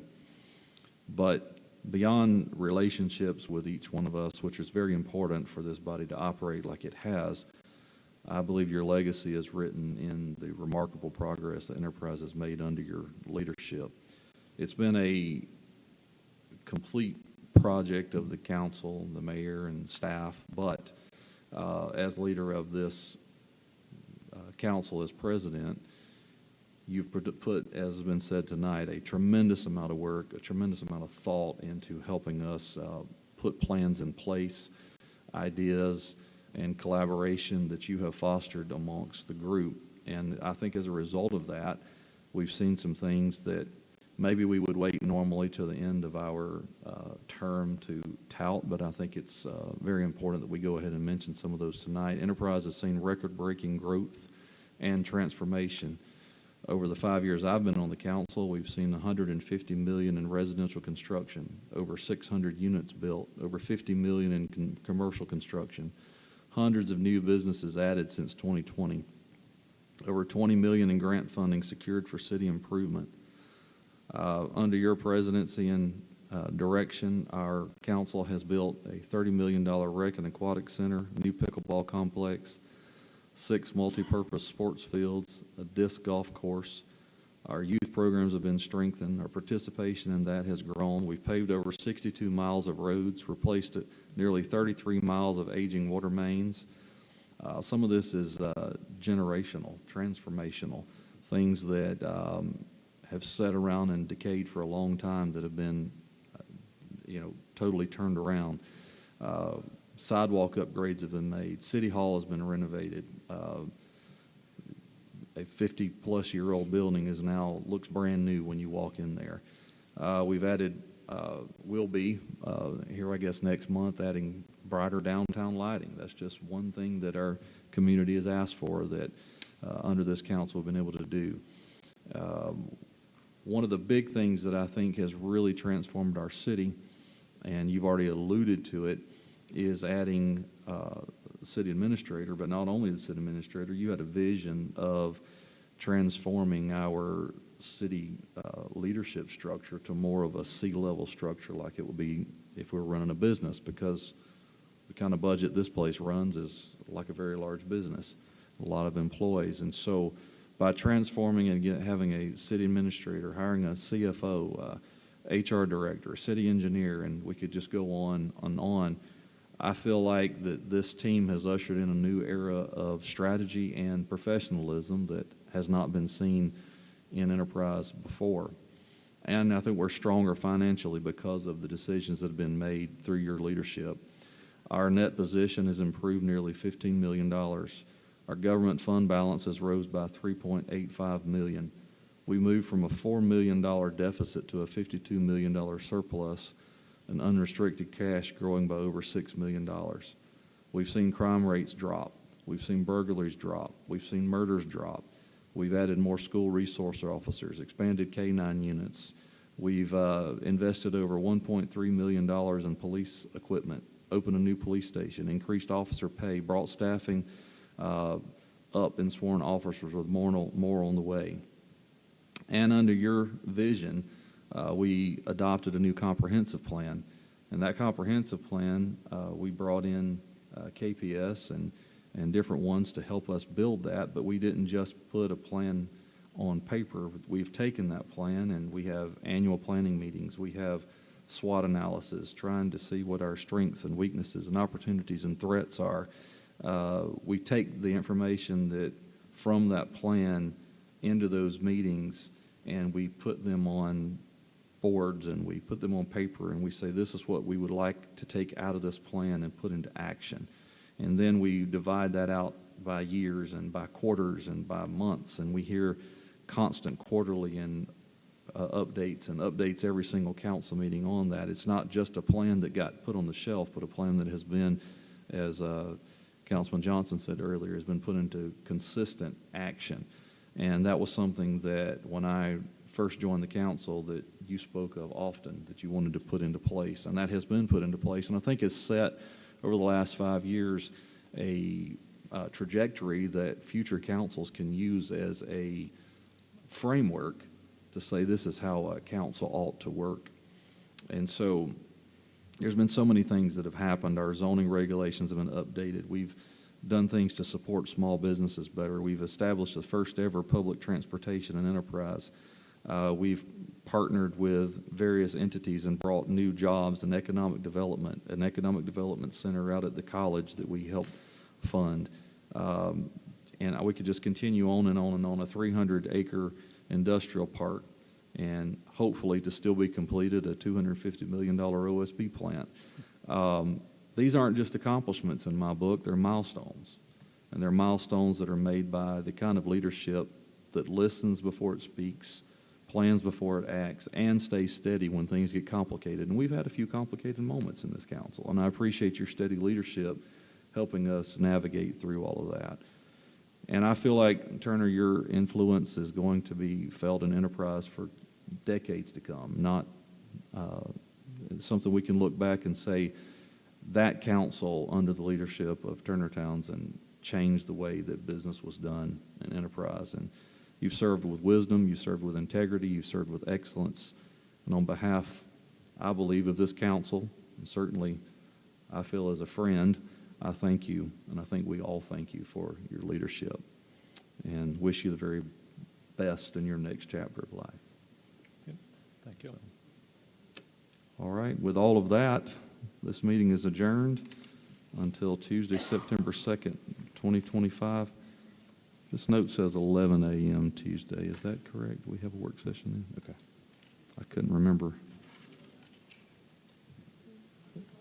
The election canvassing. Oh, election canvassing. Okay. So 11 a.m. Tuesday, September 2nd, 2025.